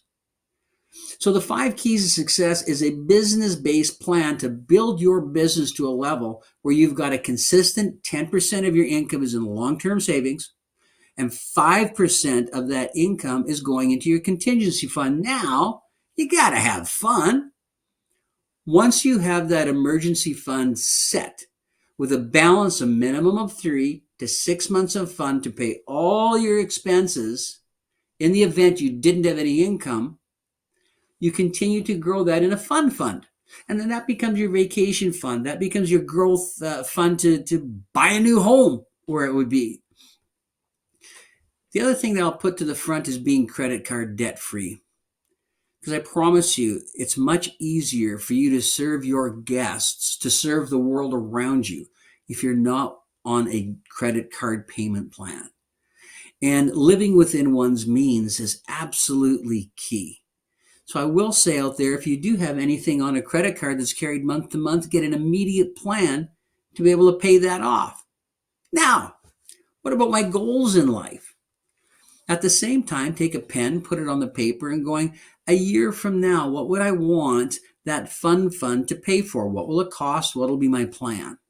3 years from now, what do I want to be able to do? What is its cost, and what will be my plan? And boom, where does the money come from? It's fun to plan this, but where's it going to come from? It comes from how we serve people. And the better job we do at serving, the better the reward can be. So if you need more income when you build your budget, either you need more guests to serve, or you need to provide more services and retail per guest. It's that simple. So the opportunities that we have to serve and raise our income. Let's go back. We saw this once before. Cut, style, color, texture. But if we want to live a better life and provide better service, the wow factor comes from the treatments, wow factor from hair care, to make sure that I'm maximizing my service with every guest. So when we take a look at expectations, and that was another sheet that I emailed you out there. This is the appointment book. And for all of you that came up through the computer age, you may not even know what this looks like because you've only seen it on a computer screen.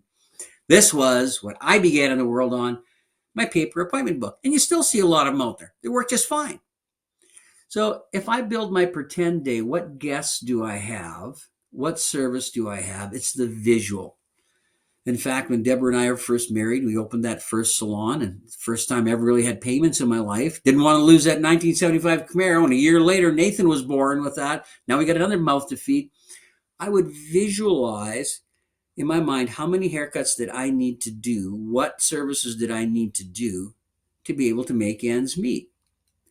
And the instructions are on there, but I'll give you an example here on your expectations. What do you expect out of you? So if I'm going to do 6 haircuts, $50 a haircut, grabbing just round numbers, $300, 2 colors, $250, that's $550 in expected. Keyword there, you guys, expected services. Then what about some special services? Say there's 2 one-shot color additives, 1 color clarity treatment that's done that day, 1 max repair that's done that day, 1 scalp facial. So now that's special services of $90. Wow, quite a bonus and wow factor. So now services total $640. There's a total of 13 services between the expected and the special. And if I divide that, that equals 2.2 services per guest. Promise you a lot of wow factor happening. So it's 6 guests into the 13 services, 2.2. Now, my retail. So with my retail, let's say 9 units of retail, that's $30 a piece, would be $270. That divided by 6 guests is 1.5 units per guest. Just as an example of where the income can come from. So those are the 2 key factors to track how good of a service provider I am. How am I wowing my guests? Identifying their wows. What are my expectations? Let's think big. So if there's 20 days in a month and I'm averaging my 640 in services, 270 in retail, if I take that over, that's 5,400 in retail a month. That's 12,800 in services. That's $153,600 in serving guests by putting smiles on people's faces. $64,000, 800 in retail. So 153,000, 64,000. Oh my goodness. The most important thing is take a look at that happy face on the bottom there. My reward is coming from making people smile. So the key here is understanding the potential that I have if I'm a surface daymaker. Awareness, responsibility, and process from this morning. To become aware of the guest's needs by asking the right questions. To take responsibility to talk about solutions. And to have the process of recommending what they need, and even take it one step farther and write that recommendation down. So when we take a look at the service units per guests, how many guests did you serve in the day, week, and month? How many services did you provide? One service equals the shampoo, cut, blow dry, to the color additive, one-shot bond builder, the texture. So when we take a look at our specialty treatments, so this breaks your units down again at how you can wow people. There it is, the appointment book. When you're looking for a better quality of life and more serving guests, look no farther than your appointment book and see how you can add. Let's take a look at that 10 o'clock guest with the color. One-shot bond builder added, followed by a color lock treatment because of the color fadage that they've experienced in the fast. The 3 o'clock guest, it was a haircut, and they've had COVID loss issues, so it's an awakened scalp facial treatment with it. So now we're getting the idea of how do I view those appointments and maximize it. The same thing with my retail, units per guest. How many guests do I serve in the day? How many retail items do I wow them with? Opportunities, shampoo, conditioner, the mask treatment, wet styling, dry detailing, hold, the second day products. Oh my goodness. There's the appointment book again. So when we take a look at those exact same guests, there's something unique that pops up here. I want you to note this. Your guest that you've educated on the specialty treatment is the one who's most likely to really care about taking the retail home with them. So the color bonding treatment that you did and the one shot that you added in with the color, they take the Trinity shampoo, conditioner, and protein cream home. The Awakened Scalp Facial, the elixir and shampoo, just as an example. And the last blowout, you know what? The dry oil spray for extra conditioning. So 6 guests purchased 6 items, but let's take a look at this. 6 divided by 6 is 1 per guest on average, but 3 of 6 guests purchased. So here's an opportunity to take a look and see if you have maybe some bad habits you created with a few guests who you didn't connect with in a way to recommend retail when they first came in 1 year, 2 years, 10 years ago. That guest still may not have had the opportunity to purchase their hair care. Now, the new guest, they're purchasing. So how many of your guests are leaving that they haven't been given the opportunity to look their best with? Tremendous awareness.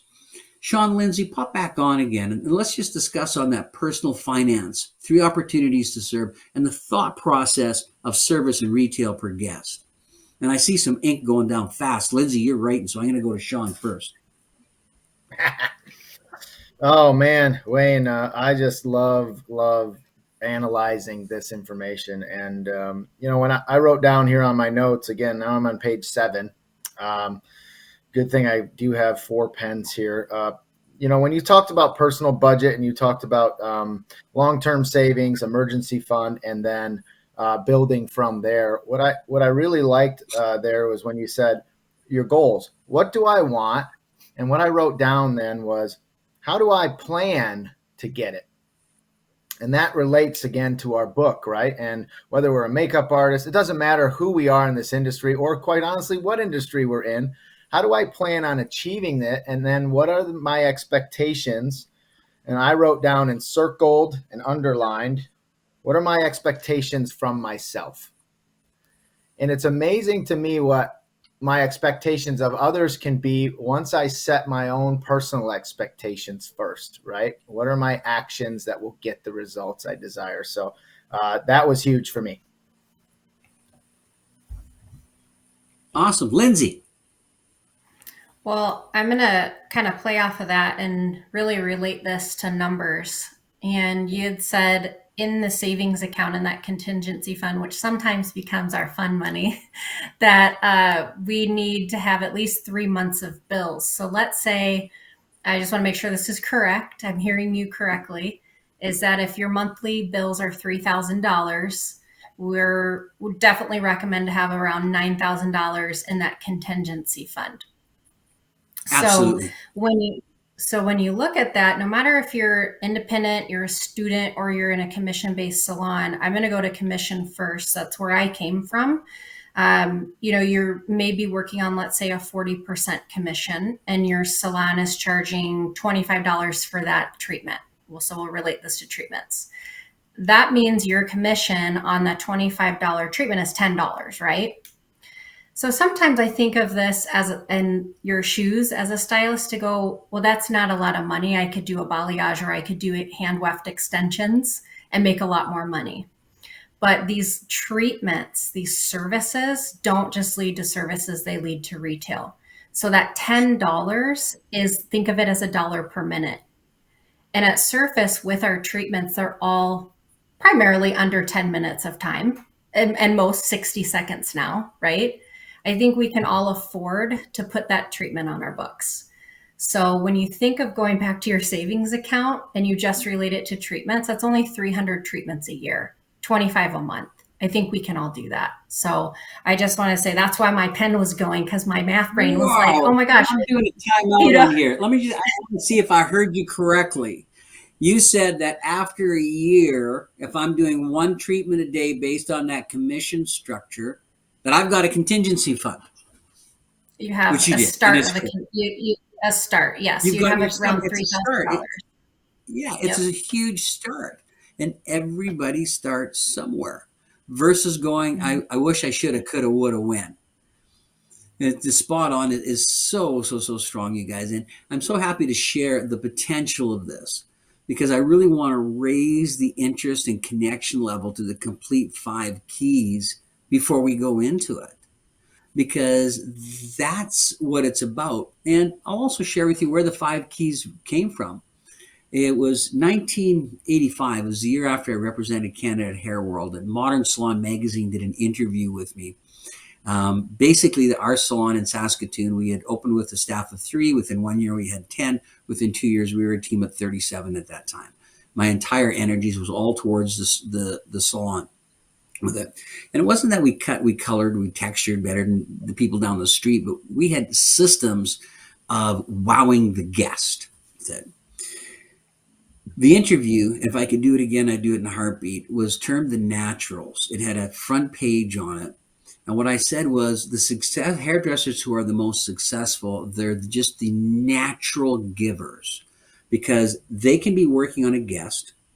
They see somebody coming in their door, and immediately their mindset pops over and goes, oh, there comes Sally Ann. Oh, that new, she's only on the books for a cut. I know it, but I tell you what, there's that color I just saw. There's a treatment following it. Oh, we've got the shampoo, the treatment, the conditioner, the mask afterwards. Oh, it's perfect for her.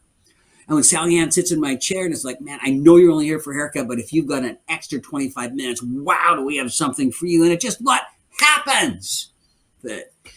And where I was wrong was, yes, in my mindset, it was the naturals who did that. You know why I was very much a natural? Because I unnaturally was able to see my dad work all that time. And he sold more butch wax to people with flat tops than you've ever seen in your entire life with that. Because he had something he believed in. It was very focused. And wow. So I inherited that behavior style in my story. And I realized when I sat back and I read that magazine going, you know what, Wayne? in life, you'll only go so far unless you can build a system. And here's the word system in a program, too. See, a program has a beginning and an end. Time will make a program obsolete. A system has 5 principles or 3, but the system continually evolves with the time. It was 1988, the very first time that I put the 5 keys down on paper and started coaching it worldwide. But it has evolved continually in the world around us. And I believe it's time right now for people to have their pen in hand. I hope you're on your 5 keys paper that I gave you guys. There it is. And let's move to begin our journey. On the first key for success is to get your chair full. And these are all in a chronological order because nothing happens until you have somebody in your chair. It's as simple as that. Now, I did some shifting here because there was different times that I would have different ways of getting people in my chair, and I've moved to the very front is face to face. I started off by meeting a stranger, community connection, 4-wall marketing, what happens within there to get people talking, and then social media. One of my favorite times is chatting with students, and this spring I will be visiting my friends up in Edmonton again to pop in and say, hey, little 5 key special for our Estelle group up there. But I like to ask students this question: how are you going to get busy? I've asked it worldwide. How are you going to get busy? And a lot of people just in the industry will say, well, word of mouth. You see, that confuses me because you really don't have any guests yet. Who's going to talk about you? So the ability to be able to really meet people face to face is key. This tear from the magazine comes from the 1980s, end of the 80s, and it's about a future visionary of saying, shut down your computer and restart a friendship. John Nesbitt, a futurist, launched a book in 1988. It's called Megatrends. And he predicted at that time people would have their entire life in the palm of their hand, their schedules, their computers, and guess what? We do. But he also said the more that you carry that information in your hand, the more there's going to be a need for personal touch and connection with people. And that's one thing that our business will always have. So I move it to the very front, and I challenge people to meet a stranger, to smile. And we came out of the last few years, that's tough because you don't know whether you should shake a hand. You don't know how close you should get. I say start with a smile. And as the world continues to open up, to meet a stranger is wherever your salon is, and get in the habit. If you're going to beauty college right now, wherever that college is, get people to come in when you're on the floor. Give them your card, give them your brochure, be able to connect with them, to meet that stranger, to let them know the opportunity you have for them.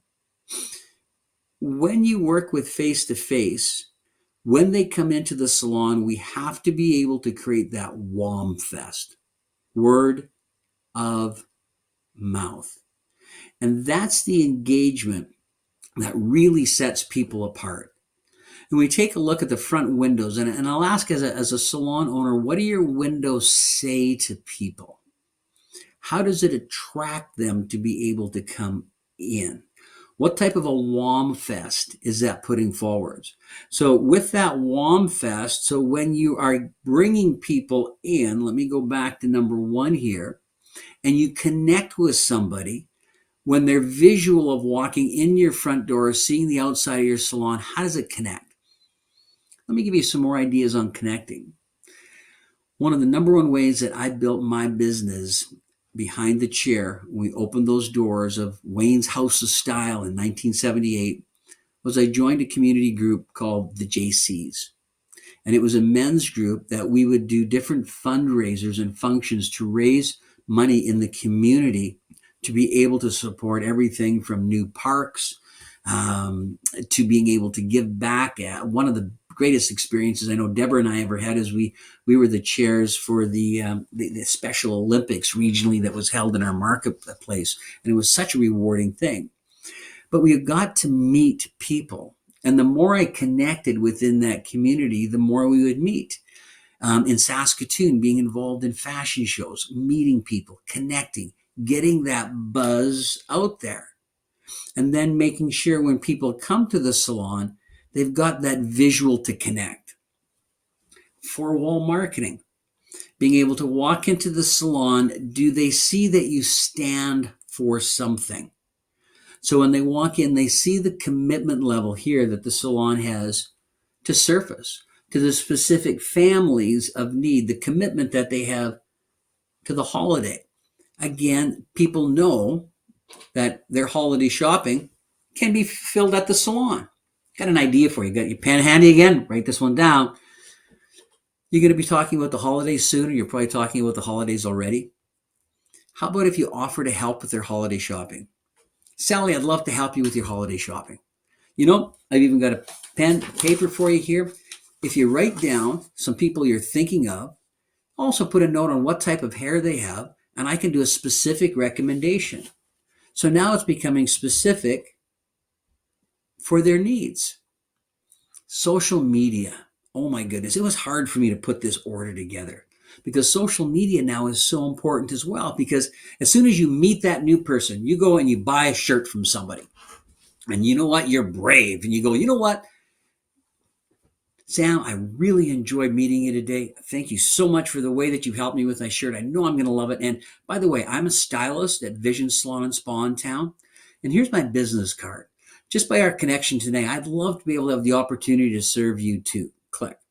So now I use that face-to-face to connect to the person who just sold me my shirt, my jacket, what it may be, told them the experience with it, love to be able to serve them. Also, I would tell them we pride ourselves in continuous education. We pride ourselves in using products that completely respect the personal health and the earth, and we guarantee a phenomenal experience, just like I had in their store. What do you think they're going to do before they come and see me, though? Yep. They're going to go and hit Instagram. Check out the salon Instagram. They're going to go hit Facebook. And they're going to see, what does that image look like? What does it say for me? So that social media is tremendous. Little hot tip for you. At Surface, we make it very easy. So when you're following our Instagram or our Facebook, you can quite simply go on and do a share from there, available at, and link your salon to it. So you don't have to create those assets. We've got them for you. And a little later on, Lindsey's going to share with you where we create just a public folder where you can pull those assets from. So now that face-to-face is being supported by the social media. On the other hand, you may have some people that strictly go, boom, straight to social media because of a recommendation, just to check out your credibility. Here's another thing. Letting your social media know about the world of education. Hopefully somebody's taken a couple of screenshots out there that you're going to post. This is in cutting at the Estelle Academy in Edmonton, Alberta, letting the people know that you're advancing in education. But you can also have a media wall in your salon. Yeah, it's kind of like having Instagram or Facebook, but in real, is having some photography on that wall of education that you're doing so people see it.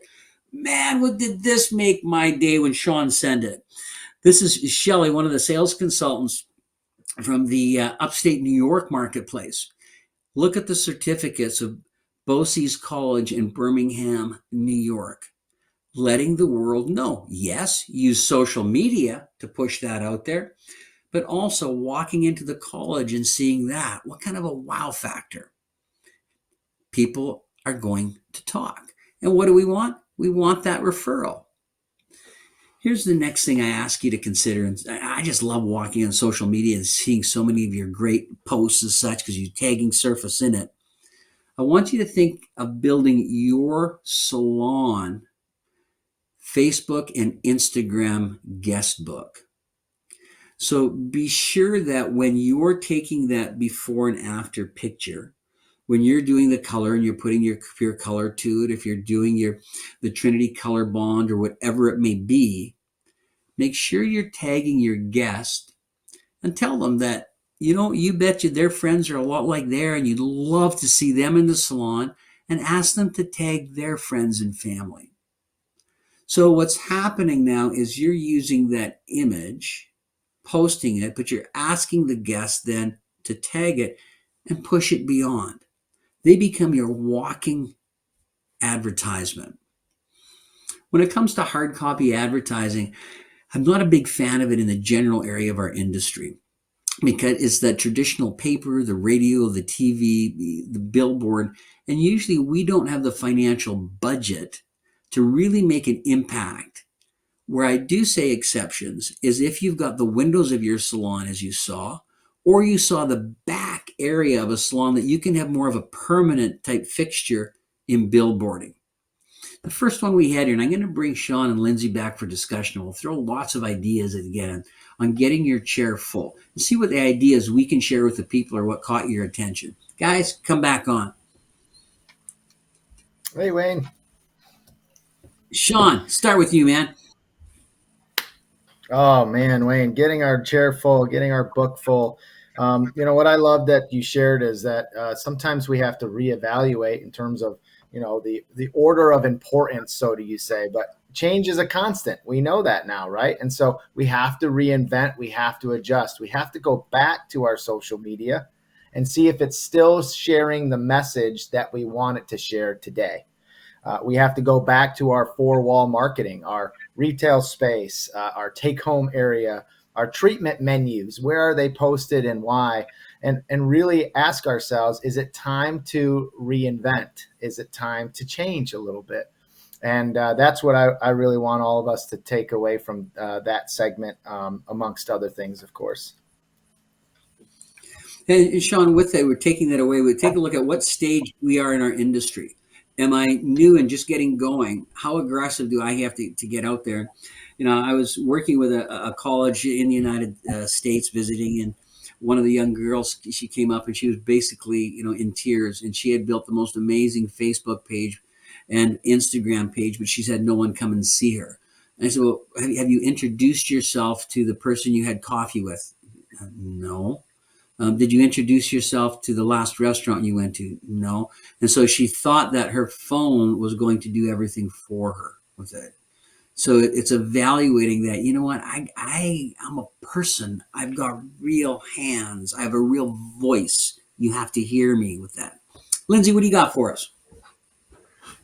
Well, my biggest takeaway is, as a salon owner, besides payroll, your number one highest expense could be marketing. But in the surface world, our marketing is done a lot for salons. So I'm excited to share that later, but getting your chair full really is down to yourself and hitting the streets with your business card. And that's exactly, Wayne, what I was going to say about have you introduced yourself to the barista at the coffee shop. And I worked for a great salon owner when I first started, and I was scared to death to walk downtown Omaha right into all of the businesses, including Embassy Suites, and tell them I did the best bridal up style and they should come to me for their wedding hair. And I had never done an updo before. I was just telling the truth in advance, like you said. But having the I really didn't have any, I didn't know what I was doing really. But having the confidence to do that. And I think that's what we're lacking. I think that's what our industry is lacking. I see it. I'm in salons all the time. And like you said, you hit the nail on the head, is your phone isn't going to do it for you. You will do it for yourself. And by just slipping your business card tonight, if you go out to dinner, friends, just slip it in and just tell your waitress or waiter, hey, my card's in the bag and I would love to do your hair. You have great curly hair. That's all you need to say. And then once you get confident saying that, you can then repeat it several times. And then that's how you're going to build your books. Lindsey is spot on. I vibrate in my chair when I hear people talk like that, as it's about people. And yes, the social helps of it, and the investment too with a salon owner is how can you network with businesses like yours.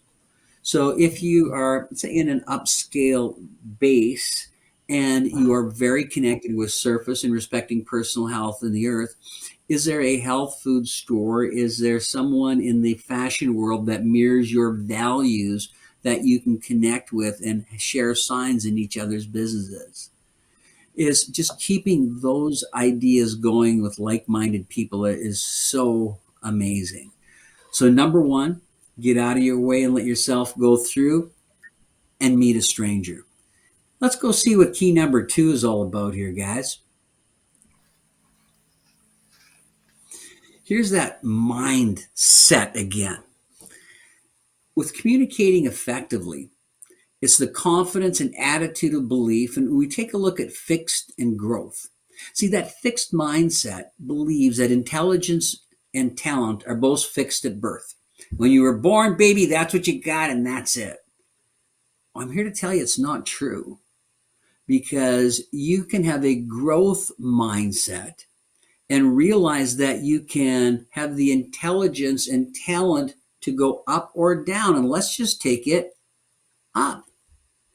As we talked about before in the four core traits of highly successful people, these are skills. And excellent social skills is seek first to understand, then to be understood. Say you meet that new person in your local coffee shop and you share with them that you pride yourself in great understanding skills to really discover about that person so you can have the perfect look for them. We identify ourselves that there are those four levels of listening, and we commit ourselves to really connecting eye to eye as an empathic listener. We understand that if people are going to believe us, only 7% is what they see on the outside. It's the tone of our voice, the energy, our nonverbal communication that's going to connect with them. What kind of mindset do you have? Well, you're sharing the day with us. So obviously, it's a growth mindset. It's one that you want to learn and grow with, and growing these communication skills. I like to share the picture of that iceberg when it comes to mindset. Please be aware that that iceberg, 90% of its power is under the water, the subconscious. Only 10% is above. So the habits in which we live our life are driven 90% without us even thinking. We walk, we talk, we say. So we need to be able to reprogram ourselves sometimes at a higher level of communication.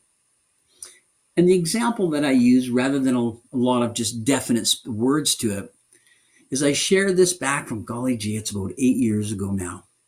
And if you've been part of our surface culture, you may have heard me share this story before. But the gentleman that you see sitting in the cafe, Gary, the waiter, with my wife, Deborah, is the most amazing communicator in the world. And if you got your pen in hand, write a couple of keywords. We instantly knew that he passionately cared about us.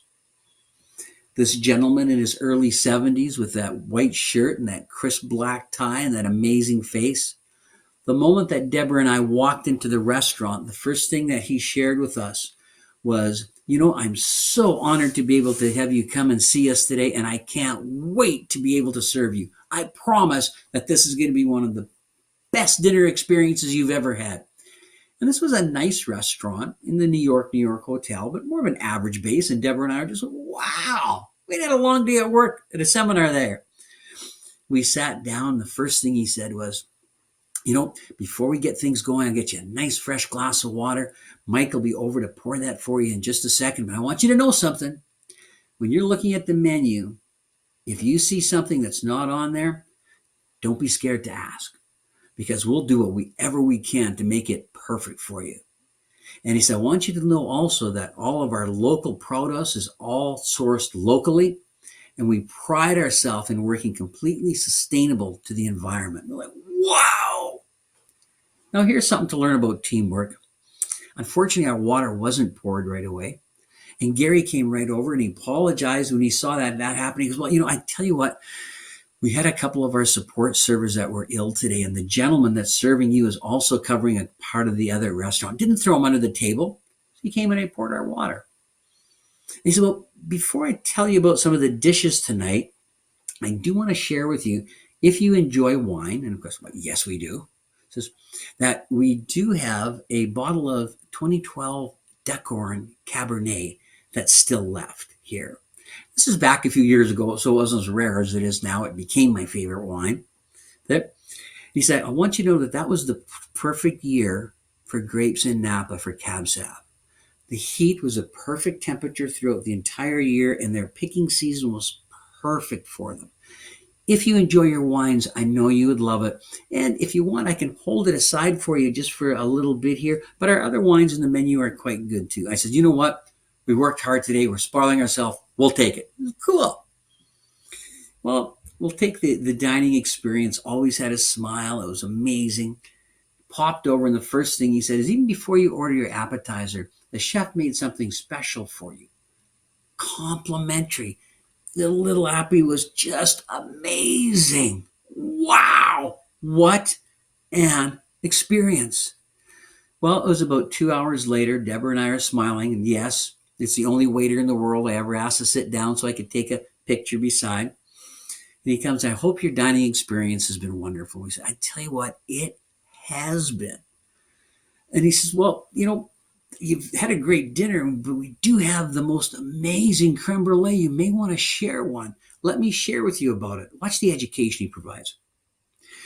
Our creme brulee here is very much like it would come from French or Polynesian islands. It's a big dish, very thin, about a 1/4 inch, perfectly caramelized. When you tap the top, it lightly crystallizes through. I went, we'll have 2, please. Are you sure? Absolutely. Now, the experience itself was unbelievable. Let's just check things out. You see, when we went for dinner, wasn't thinking about the budget on it, but we'd have probably shared an appetizer. Oops, let me come back there. We'd have probably shared an appetizer with it. We'd have each had our dinner. We'd have each had a glass of wine. It would have been about, $74. Well, the day ended up with 2 appies, the 2 dinners, the bottle of wine, double dessert, and it turned from a basic expected, here's that word again, expected dinner of $74 to a major wow factor of $228. Unbelievable. Now, let's go one step farther. Before we leave, and we're thanking him so much, he has a business card, and he's on the back of the business card, it says, allow me to serve you again. Gary Bobbier, New York, Las Vegas, La Fournier waiter. Talk about wow factor. So get this. Next day, Deborah and I had dinner at the Bellagio already booked with it. We cancel that reservation because we're going to go back to that restaurant and see Gary again. Couldn't even remember the name of the restaurant. Remembered Gary's name though. That I stayed up most of the night and changed my entire presentation for our education team the next day because it was just such a great example of wow factor that we went back there 6 o'clock because we're usually pretty early eaters, Deborah and I. And they explained to us that Gary didn't start until 8. Like, oh my goodness. And then Deborah goes, well, we'll wait. We'll go for a walk. Vegas isn't our favorite town, but okay. And he only has 1 table for 2 available at 8. Huh. And I'm one of these guys that I'll poke my nose over and take a look at that appointment book. And you know what? It was right. There was 1 table for 2 open at 8 o'clock, and it was a table right by the door of the kitchen. But the rest of the restaurant was over half empty, you guys. Same food, same restaurant. What was the difference? It was Gary who cared enough about us to introduce us to the fine wine, to the dessert, absolutely amazing service, and took us beyond the expected to the wow factor. And the next day was the exact same. And the cool thing was when I went on the stage and was coaching with the team, all of a sudden you saw hands going up. We were in the restaurant. We had Gary. And he was absolutely amazing for his 5 keys to success. His greeting was phenomenal. His discovery process was phenomenal. The way he engaged and educated us on everything we were going to drink and eat was phenomenal. And guess what? He rebooked us. Oh my goodness. So when we take a look at these 5 steps to financial success in our daymaker, and that's part of our communication. Communicating is being a daymaker. Ask yourself, how do you welcome your guests? Well, a lot of you used to be huggers. Maybe you're getting back at it again. I'm not sure. Shaking hands, greeting, and connecting. Do you know the word welcome reduces blood pressure by up to 5% upon reading it? Walking into the salon and seeing welcome, greeting that guest with the word welcome, with that huge smile. The discovery process, asking questions like I share here. You know, just like Gary, when he discovered about us, I would say you discovering about your guest. So your guest is Sally again. Sally, before we talk about your hair, I need to know more about you, the person. When you walk into a room, do you like to turn ahead and be noticed, or do you like to come in a little bit more soft and subtle? And what you'll find that about 20% of the people will say they want to turn ahead, 20% will be soft and subtle, and 60% will say, I never really even thought about it. And that way you can share with them that you can do a look that you can take them both ways with. They can turn ahead or they can damper it down a bit. But they can see that you care about them. The next question is, what do you like best about your hair right now? And the next one is, what do you like least? Then please be brave. 6 weeks later, when they're back in again, ask them, what did you like best last time? What could have been better? And then always practice reflective listening once they've told you. And that begins with, what I've heard you saying is. When it comes to step number 3 in the work, an interactive, relaxing shampoo. Let's say a shampoo is like putting a piece of butter in a warm frying pan. It melts. You can do anything with it you want. And yes, as much as you've all heard that out there, please, I hope you hear it the rest of your lives. You could do that forever. Where are you every morning? But please remember Gary the waiter, who told us about the sustainably harvested ingredients, who told us about the elements of the wine and the perfect growing temperature. Tell them the name of the product you're using. We're using the Trinity shampoo. Its key ingredient is the amaranth protein, which is known as the never fading flower, to help protect your color. Simple. Take the time to understand and share that information. The next thing, being interactive. Here's a big question. A lot of times we take it for granted. Do your guests really know how important their hair is to you? I'm not sure. I would highly recommend that during your first visit, that you share with the guest on their first visit, you want to see how much potential their hair has. Let me share it with you again. You want to see how much potential their hair has. And what you're going to do is a complimentary deep purification treatment and maximum repair with their first visit. And you're building an additional 15 minutes into each new guest's first visit. Now, we'll talk about when and how to raise prices in a bit. And if you're in a process that you're already maxed out, I believe you should be charging $15 more for a new guest for the time that you build that treatment time onto. Why are you doing that? To really connect with them and see how much potential their hair has. And you educate them on what you're using and why. Time for the haircut. How many of you do the thing? You know what that is, don't you? Is when the guest sits in the chair and go, you know that thing you did last time? I need you to do that thing again. So when you're using the special techniques, tell them what you're doing and why, so they understand the dynamics of their color, of their haircut. And that's the same thing with interactive styling, is take the time to take it and put the product into the guest's hands. For example, the new home run that's out there, as everybody's falling in love with, is the Moisture Bond. I'd like you to be able to feel this in your hand itself so you know how to apply it at home. This is the new Basu Moisture Bond.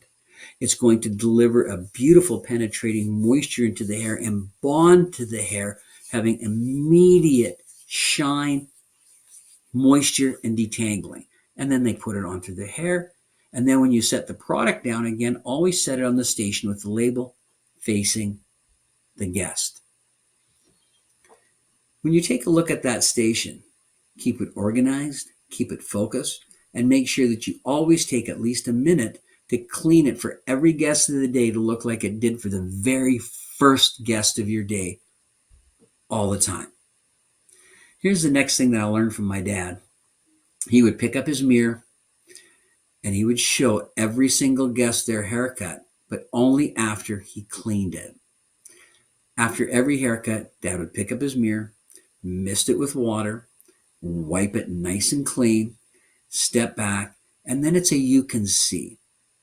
A little hot tip for you in communication. Rather than going, what do you think? Always reaffirm, you can see how by lightly inverting the line, it strengthens the jaw. You can see how by using the moisture bond, the shyness, internal from inside out.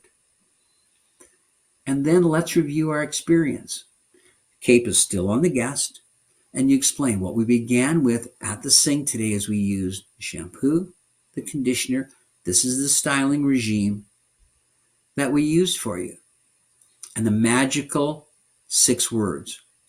The next time you come in, what we're going to do is. And make sure you take the time to write down what you're going to do next time. So you're in that review and confirm, and you're getting ready to totally rebook that next appointment. At the front desk, make sure that your retail is easily accessible for them to pick up, and to be able to have let me give you an example. These 2 salons are laid out perfect because at that front desk, I can grab the retail and I can set down everything I've used. And ultimately, what I want to hear is, which one do I need the most? Let me say it again. Which one do I need the most? Because at that time, it allows me to answer, which I know the answer to, being, I'm going to write down their order of importance, and based on your beauty budget, you can take what you would like today, and let's set a goal of 3 visits for you to be in your complete regime.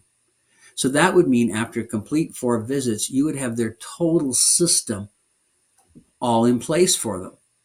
Now, when we take a look at the front desk and rebooking, the rebooking starts happening at the chair, okay? Bottom line, that's where it begins. But we have to make sure that we follow it at the desk. We want to rebook your next appointment today so that you look great always, your style is easy to manage always, and your next time is convenient for you. Now, everybody's got their calendars on their phone these days. They can go ahead and put it in right away and let them know that we'll even follow up with a reminder for them. So what we've done is we've taken a short snapshot right from the front door all the way through the salon, right down to rebooking that guest. And then for the people you love, let them know it. I've really enjoyed having you in as a guest today. Every time I see your name on my book, it makes my day. And here's 3 of my cards to be able to give your friends to come in. And if you wish, for every card that you get back, you can give them a $5 credit towards their retail purchase, and their new guests can have the same type of advantage by bringing you that card. Basically, the process of the 5 keys, and I want to say this again, it begins with everything we've talked about, the mindset of success of a daymaker, but then it's a step-by-step process. And Sean has shared his message of the Surface Daymaker throughout North America with such success. I'm going to ask him to join us right now to share with us what the Surface Daymaker means to him.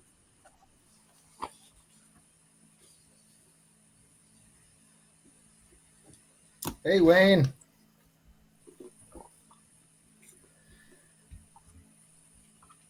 How are you? I'm waiting for you, buddy. I've been excited to share this. There I am. There we are. And I just, number one, want to thank you, Wayne, for trusting and allowing me to add, my spin to something that you had put pen to paper so many years ago. And it's just been an absolute honor. And when I think of, the 5 keys to success and the opportunity that I've had to share it across America and Canada, I get super excited because it's the results that when people buy into this way of life, this way of doing things, that the potential that they have is realized, And that to me is, just brings so much joy to watch people be able to really deliver that type of success to their guests. And more importantly, to know that if they engage in this process, they too can have, as you shared, a system, a process that they can go back to repeatedly, making tiny adjustments in that process forever and ever, because it'll always be there for them. And what I love about it is, as we get our book full, as we communicate effectively, as we do great work consistently, as we interact with our guests throughout the service and the styling and finishing. And as you shared, Wayne, getting those guests to come back, the pre-book, the rebook process. What's so exciting really is that it is part of that mindset. And as we've talked about so many times today, mindset is the established set of attitudes that we hold. But more importantly, it's what we do from that established set of attitudes, the behavior styles that we take, the action steps that produce the results that we're looking for. And I'm so excited to be able to share some of those examples as you have been able to experience, as you've taught this method and this understanding, this system across the world. You get to see people's success stories all the time. And I just want to share a couple that have really inspired me to continue to share this message, because that behavior really does lead to those results, right? This was a message that I got from a dear friend, Bobby, and we had done a program within their salon. And this is what she said. She said, check this out. Thank you for the awesome idea. And she's referring to on the wall above their take home, they're reminding their guests, and most importantly, Wayne, they're reminding themselves every single day, right, that this is part of the service that's supposed to come home with us so that we can recreate that look. And that's part of that communicating effectively from the moment the guests walk through the door until they head on their way. And she says here, since your visit, we have made treatment cards and have been handing them out to all of our guests as soon as they arrive. Thank you for that. Your message is just what we needed. We can't wait to do it more. And then she goes on a little side note and says, oh, and by the way, we also had our largest non-extension service ticket ever at $458. She ends by saying, it has been a great week. And what gets me so excited about this, Wayne, right, is just the opportunity was presented to many, many people. But those who really take advantage of it and put that thought into action, that planning into process, and they experience these unbelievable results. And so I'm just thankful for Bobby, for Bobby's team. And here's the message that I want to share here too, Wayne, is this salon was already extremely successful. But they had this desire to continue to grow and advance, to make those reinventions within their space. And they are growing at an even higher rate now. So that's just one example. Here's another one that I wanted to share, Wayne. And this is really all about the why. And the why, really diving into, okay, what do I do behind the chair for my guests? And how does it start? It starts with the why. Why am I doing this? And I remember this hairdresser specifically sharing that, retail was somebody else's responsibility and that she didn't have time for it. She was extremely busy. And I remember her saying, all right, we'll try this communicating effectively thing that you're talking about. And she shared this message with me on a Tuesday morning, and it said, well, it's just a Monday, but I did interactive styling with each of my 7 guests, and they took home 14 products. And she goes on to say the best part was it never felt like I was pushing them or selling something to them, right? And she said, I just got to keep this up. $390+ in retail for one day is awesome. And that's how she ended that conversation. And I just shared with her that I was very excited that she looked at it from a different perspective, and that communicating effectively or selling happens because you're sharing your passion in the right arena. And so I was very thankful for that. I'd like, I'd like to share with everybody today that, the 5 keys to success means so much to me because it's excellent, Wayne. And it's excellence that we, with this simple process, can repeatedly do over and over again for everybody who we come into contact with in our services. And so I just love to encourage everybody to think about what you do excellent. And can you continue to do that on a regular basis with everybody that you get the opportunity to serve? And so 5 keys to success mean a lot to me, just a tremendous amount. But I just really want to thank you for that opportunity to be able to share and to continue to share this message with all who would invite me into their space. Thank you very much, Wayne. Sean, thank you so much. That was so powerful. And that sign on this, take me home. And you're right. Success isn't something you do; it's a habit. Lindsey, how about if you share with us the Daymaker? What have you seen it mean to others, and what does it mean to you? Well, it's funny with the Allure Beauty Bar, Sean, because as soon as you did that class, I noticed my side seeing sales, how fast they were growing. And I remember thinking, gosh, there's something going on at Allure. So thank you for sharing their story because it is working and it has continued to work. And that's the one thing that I really means the most to me. It's a great system that works, that continues to keep on giving and is, us either where you're an independent contractor, or you're with a big team, it's something that's usable for everybody. And I want to go back to the bowl, the shampoo bowl, the magical throne, right? Is that 70% of people won't come back to you if you don't do a great job at the bowl. And that really, that comes down to just having that great consultation, right? Doing great work consistently. So I know if I'm going to go back to my hairdresser, I'm always going to get that amazing treatment and that scalp massage. And it just becomes that expectation of the guest. And if you can do great work consistently, you're going to tell other people. And that is a way to get your chair full. So in a nutshell, what I really enjoy is that it's a 360 system that helps in every angle for the salon and the stylist. How about you, Wayne? Awesome. Thanks, Lindsey. And I've got a challenge for everybody out there. I challenge you to take your business card and on the back of your business card, write, I am a Daymaker. And I want you to keep that in front of you at your bathroom sink in the morning, on your car on the way to work. Make sure you even got one of those and put it in your brush drawer when you open it up. And just remind yourself what you need to do right, how you got to smile, how you got to connect, and that Daymaker energy. And you get your chair full, you communicate effectively, which is, I am a Daymaker. And then number 3, let's go to it. You got to walk the talk. You got to do great work continually. So let's take a look now about doing great work continually and how do we educate ourselves on that. So with Surface, we put the education at your fingertips, whether it's digitally, our digital university. We've got our online certifications, and that digital form, and I will be emailing it out. Most of you have it already, but those are all live hyperlinks to training videos. So now when I've got that guest in the chair, I got to do the work. I can do it.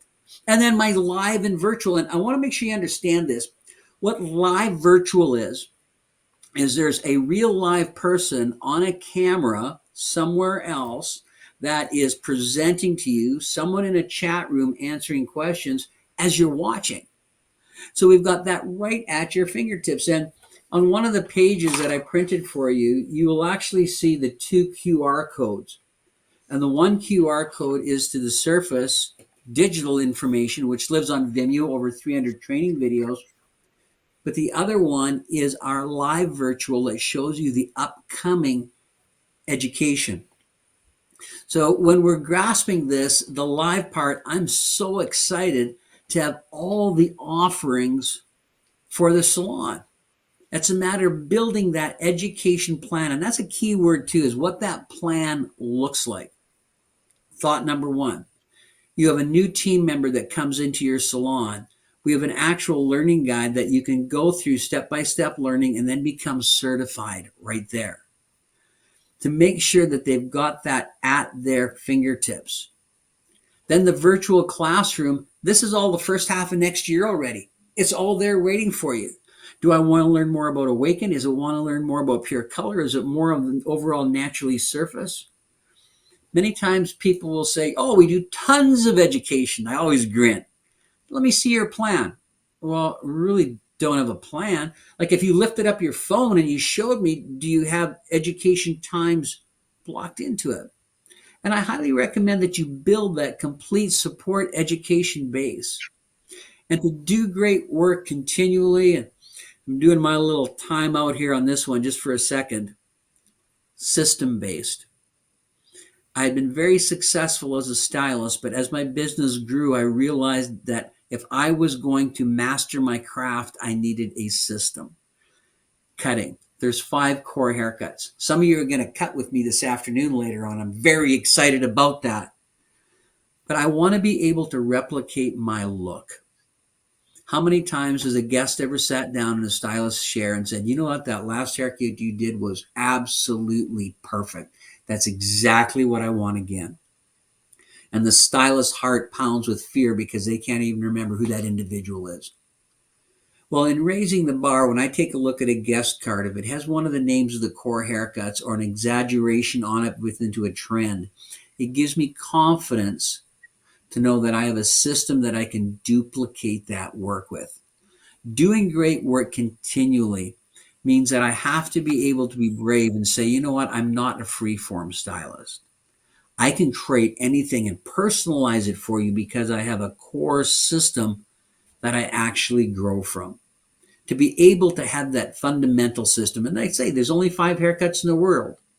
Long one length, long layers, horizontal line, inverted line, and short layers. At Surface, we add marketing to that and give them very sellable names.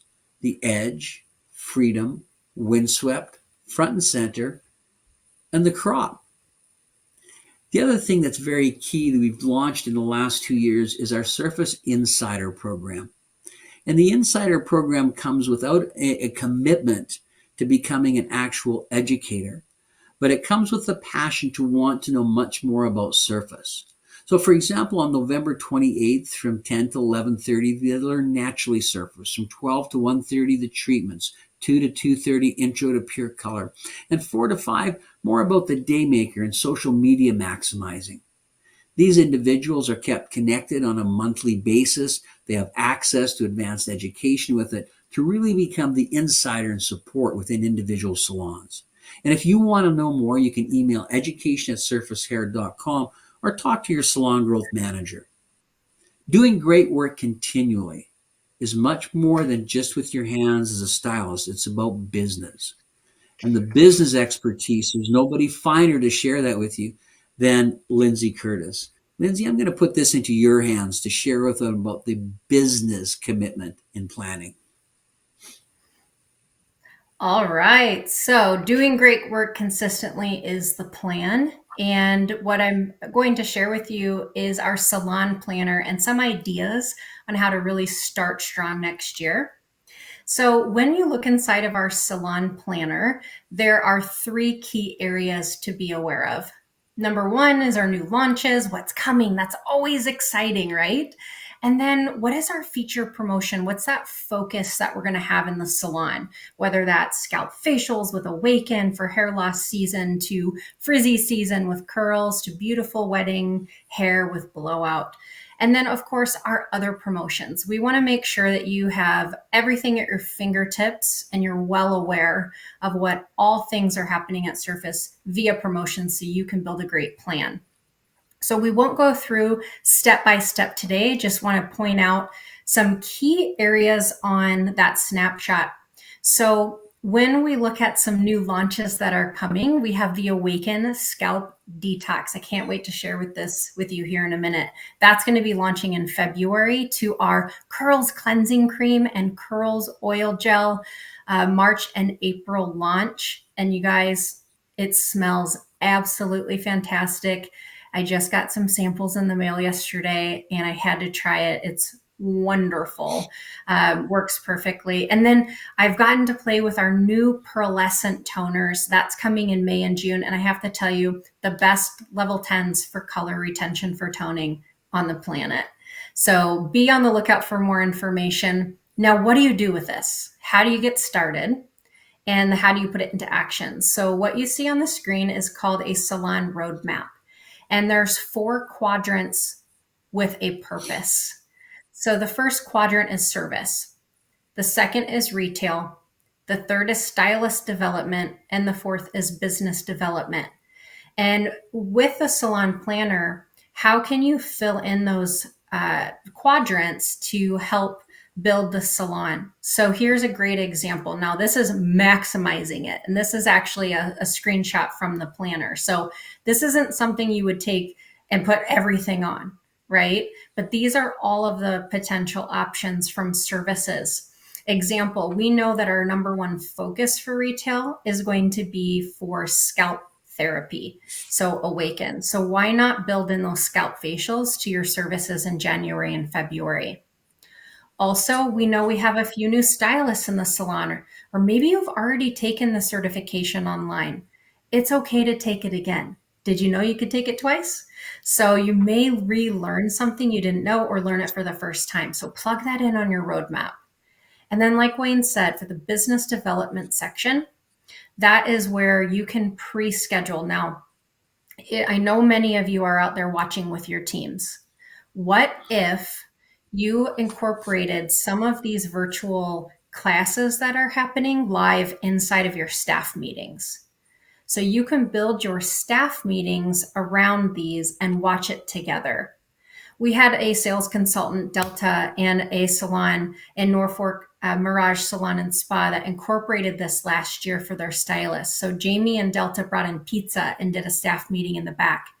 And I thought that was brilliant. And you guys, watching them grow this year has been fantastic. So utilize it to your advantage. Now, drum roll, please. I can hear you all drumming out there. This is so exciting. Yes, I can hear it. The Awaken Scalp Detox, our new innovation that's going to exfoliate and rejuvenate your scalps like never before. This is a scalp detoxifying treatment. And what's really neat, what you can't see on the screen, is there tiny charcoal granules inside of the detox that will actually help to detoxify and pull out, adsorb things that don't belong. It's light, gentle exfoliation that really cleanses the scalp, and it's for all hair types. Now, key point, if you're taking notes, this does not need to be used just with Awaken. This can be used in your curl regime, your Basu regime, Trinity blowout, etc. So this is a great product. It's universal. It's going to be a great treatment on the back bar. So more to come on that. Now, to start to pre-think of how you're going to set up that visual engagement, that marketing we were sharing, and that 4-wall marketing, is that you're going to see at the end here that we have a place where you can download all of this signage. These images are to inspire you for either a crate stack. What if you went to Home Depot and bought two crates? They're $13 each on average, and stacked them. And that could be a moldable display that you put as like a nesting table. You could do a larger nesting table if you have a larger space. Really use those visual assets to create a really pretty visual engagement in a larger way with All Awaken. But what if you don't have room? What if you're in a suite or you just have a small station to make a display on? Well, what about a POM? A POM is the product of the month. That's what it's short for. So, if you are a stylist out there or student or a smaller salon, just create something on your station. So that new product is always exciting. Have your shelf talker, have your visual signage, and put 3 of them there plus a tester. And like Sean said, that interactive styling for Allure went really, really far. And with Amanda J went really, really far. That's to create that visual engagement and interactive styling with the guest. You could also create a 4-wall focus display. So it could be your 4-shelf, 2-shelf display, and keep it extremely focused. 1 shelf just for the box set. That's your scalp therapy. And then 1 just for the new product launch. So we hope that these inspire you to do some really cool visual engagement in your display. Now, where to find it? We have a digital toolbox right on surfacehair.com. We have a great new landing page. If you haven't checked it out, I encourage you guys run and check it out right after the call. We're going to send you this link, and it's very easy to access. Once that landing page comes on, you're going to see things like salon game plans you can download, education events. You can actually register for our education events now right on our website. So that's pretty cool. And then also salon signs. So please make sure to check that out. And when you're looking at how are you going to maintain this exciting momentum from today, is I encourage you and your team, this is an important one, to join us on December 12th from 10 until 11 Central Time for our Advocate Watch Party. Now, some of you may be saying, I don't know what an advocate is. Some of you have been on an advocate before. Well, an advocate program is for you to learn in depth on the next 2 months promotional cycle and education and services that go along with it. So maybe it's you and your whole team for a staff meeting. Maybe it's you as a salon owner and a key stylist or your Surface insider. Just make sure to pre-register and join us. Now, what if you can't join, right? You can always watch the replay, but we encourage you to please join it. That way we can send you the link and you can watch it. Also, it's right on Vimeo.com. So a third way is just to hop on Vimeo.com. You can see the address right here and you can log right into it. And then step 2, once you log into it and decide and you watch it, what's going to be best for your salon, you can download those assets on surfacehair.com. So it's really, really simple to do. And I'm going to take a moment here because I know many of you guys are watching from your computers. This is the actual QR code. So I'll give you a minute to scan. This is a direct QR code if you want to take out your phones. Then you can save that link right now so you can get registered. For December 12th, what we'll be reviewing is in-depth on the Awaken Detox, Awaken Planning, reproduct knowledge on Awaken, some extra services you can offer behind the chair this winter season. All right, I know you all have it scanned. Perfect. Well, I'm most excited about, I'm excited about all the things next year, but I'm really excited about our global forum. So get ready, fans. It's going to be so much fun. We're going to Disney World in Orlando, October 21st through the 23rd. Education, innovation, and inspiration. Of course, it's a 3-day show. We have live hands-on. It's going to be super cool. Now, get ready to take a screenshot of this. Wayne's going to be emailing it after the call today. I won't go through too many details here for time purposes, but I do want to reiterate it's a 3-day show. You have 2 days. Friday is going to be our fun welcome reception, and then Saturday is going to be the show. Sunday's the show, and then Monday you have a hands-on option where you can choose up to 6 different up 2 workshops where there's 6 different workshops happening from haircutting to color to business and inspiration. We're going to be doing this at the Hilton Buena Vista. You'll see the room rates below. We have early bird pricing. So we're going to release this pricing January 1st. The tickets go on sale all the way up till April 30th, where you can pre-register for a great price at $249. You can also use Surface reward points. Workshops are $129 USD. This is all USD pricing, by the way, or 10,000 points. And then, of course, after May 1st, we'll have after show pricing. So be on the lookout. I want to see you there. It's going to be super fun. And then some exciting news and updates coming soon on our Surface Elite program. Now, I know we're talking to a broad audience out there, so I want you to think of this no matter if you're a new stylist or a student going into a Surface salon, or you're an existing salon with Surface, is during COVID, we launched our Surface Elite program. And the Surface Elite program is in addition to quarterly rewards, and this is a great program to experience innovation before they launch. So with those sampling, experience those promotional merch kits that show up on your doorstep quarterly, additional literature, back bar support, and of course, complimentary tickets to Global Forum. If you have any questions on the Surface Elite program, we encourage you to reach out to your salon growth manager for more information so we can figure a plan to get you to those great reward levels. So Wayne and Sean, I'm going to bring you both back on the screen. What did you both learn the most about the salon planner and key takeaways? And Sean, we'll start with you. Yes. I'm glad you picked me first, Lindsey. Here's why. I just can't tell you how much I love, and Wayne's going to be like, oh, Sean, I can't tell you how much I love the quadrant planning that you have set up for us. And this is why. Often we get in these planning modes and we're like, okay, well, I need to do this. And what about this over here? And oh, you know what? We got that coming up over here. And sometimes we have all these great ideas and we start writing notes and then they get lost, like the whole notebook or the page or whatever. This quadrant-based planning is so nice because it's structured in terms of what are we going to do from a service standpoint that will really affect our guests and our stylists. Then how do we support that with our retail?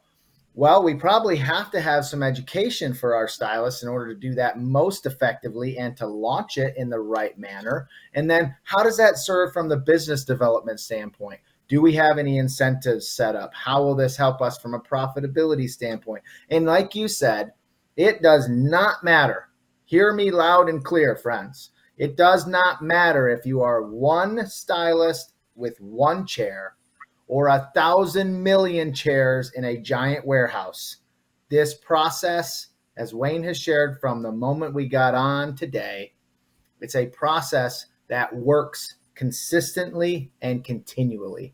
And so that's what I really love. Awesome. Thanks, Sean. Thank you, Lindsey. One word. When you're thinking about number 3 is business as well as training personal skills. I mean, it's just so important to do great work all the time. You have to do also great business work. Salon of 1, Salon of 51. Lindsey, Sean, thank you so much. We're ready for key number 4. We've touched on it already, but I just got some hot tips for you. Here we go. Bam. Now, when it comes to looking great at home, here's some discovery questions. We got to keep them looking great at home. How do you describe the condition of your hair? What a question. How do you feel your hair holds or retains color? How do you feel your hair holds its style? See, all those questions lead to dialogue. Now, is it color care, moisture, longer lasting blowout, brighter blondes, curls, healthy scalp? Boom, there you've got the solution.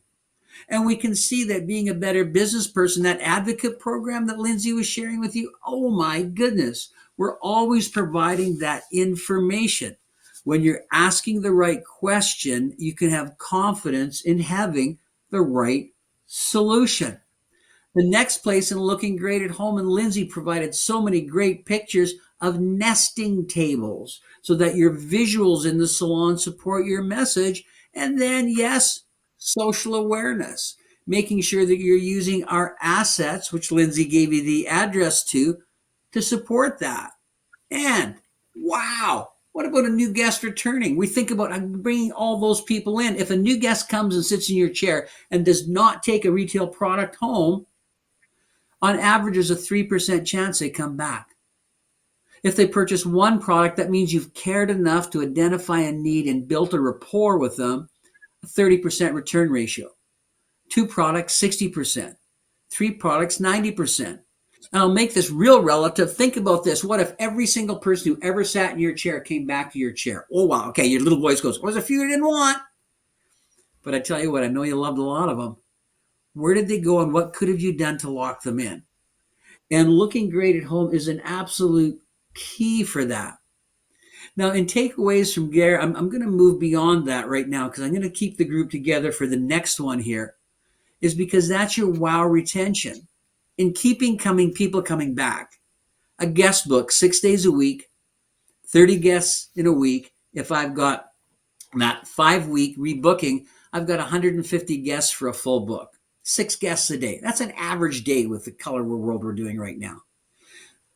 Many people did have a 5 to a 6 week rotation base pre-COVID. When people stretch their services so long for months, now we're seeing a lot of people that are at that 7-week average, which means we need to get new people in the chair, but we need to reinvent and represent to them the need to rebook again. Just raising that awareness for you out there, guys, because it's the demand of your services that allow you to raise your prices. There's two things that I've based this philosophy on for the last 35 years. The demand of your services determine your prices. So first of all, we track your hours of productivity, of potential. So if I've got 8 hours on the day that I'm going to sell, but I've only booked really 4 hours, that's a 50% productivity ratio. My goal to tell me there's enough demand on my services is 80% productivity, and 80% of those guests need to be asking specifically for me. And if I can maintain that for 3 months, it's time to be able to raise my prices. Here's a visual example of that. So when I take a look at that book, there's my potential. There's no names there yet. Potential hours. Then I popped in some real hours of productivity and in time. So there's 4 real hours of productivity. That's 50%. Now, how could I increase that? What I could do is if I had treatments or if I had additional services there, I could fill more time with that. When calculating productivity too, if somebody is a no-show, I can't put that time back and away from my books. That just means they didn't quite love me enough to be able to show up with that. Again, 80% productivity with 80% request is enough demand on your services.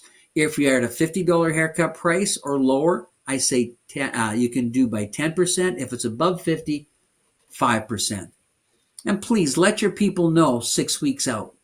A sign example for a station. Congratulations, Jane. Due to the demand of Jane's services, her prices will be increasing blank as of. We appreciate you being our guest, and on your next visit, you'll receive a complimentary identify one of the treatments. It's a nice way to give them that thank you at that time. So there's 2 things we talked about. We talked about making sure your guests look great at home. We talked about raising your prices. And I know we're only going to take another 3 minutes from our people here and get them ready for their cutting afterwards. But if we're going to put a one comment on this, Lindsey and Sean, what would it be on raising your prices? Sean, you can go first there.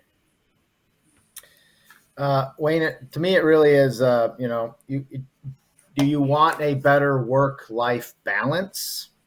Focus on your real productivity. When you are behind the chair, how are you creating an experience that people want to come back to? Creating that real productivity levels and increasing them dynamically will make a massive difference in your work-life balance. Awesome. Lindsey? I think for me, it's just recognizing that you need to do a price increase because it's been a while, and to recognize even where you're at, because many of us think we're at the top. We're not at the top. You're never at the top. So how can you recognize that and be confident in your skill set to raise your prices that extra $10, $20, $30? So just take a chance on yourself. You can do it. The other thing of hours of productivity will help you with everybody out there is identifying the days where you're the most productive. And you'd be surprised. You'll find that many of you might decide to start taking Saturdays off, as many top hairdressers have, because it's not your biggest dollar day. So just that awareness is absolutely key. Now, let's come back onto our screen here just for a second. Give me my slides back. From our 5 keys of success, I want our audience to be able to identify in each one of those what action they're going to take on them. The next thing that I'd like you to do in looking at your story, there's 5 things to maximize what we've shared today. To be ready, to be set, to grow. Take your pen and identify your vision. What do you want your relationships, career, development, finance, well-being, what do you want it to really look like in the hours of a day? Honest reality, where are you right now? What's your strategy to grow? How are you going to connect with our advocate program to be your supporting structure for growth? And then how are you going to plan your education to really grow? Ink it, don't think it. And when you build that plan on the hours in a day and how you're going to maximize that Surface 5 keys to success, quite simply put that pen on the paper too and say, there's some things I will no longer do without. And to take one action in each of the areas that we shared with you today. Please identify that you are a miracle. You are 1 in 400 trillion. Appreciate what you've accomplished and then have high expectations for where you're going. Lindsey and Sean, come back and join me here. And from the bottom of my heart, I want to thank each of you for what you've shared today and the passion that you share every day as Surface is committed to Salon First. Lindsey, any words you want to share with the people? Take action. There's a lot that you learned today. So go right back to your self-awareness first and really identify that key number 1 point, and then really look at how you can finish this year strong. Remember, you have 47 days to finish strong, and you have 47 years to your next chapter. And I can't wait to see your success. Sean, how about you? I just love to say, ready, set, grow. Are you, each and every one of you, realizing your potential? And I just ask you to take all this information, filter it down, and take action on those steps that will help you get closer and closer to your full potential. Thank you, Wayne. Thank you, Lindsey. It has been an amazing experience for me with 8 pages of notes, and I can't wait to put them to work. Thanks, guys. You keep your feet on the ground and reach for the stars. And please know that Surface is always here to be a step in your ladder as we're ready, set, grow. Thank you all very much for joining us today. And some of you, I'm going to see you cutting hair in just a little bit. Lindsey, Sean, thank you all very much. May God bless. Bye, guys. Thank you. Bye. Bye, friends.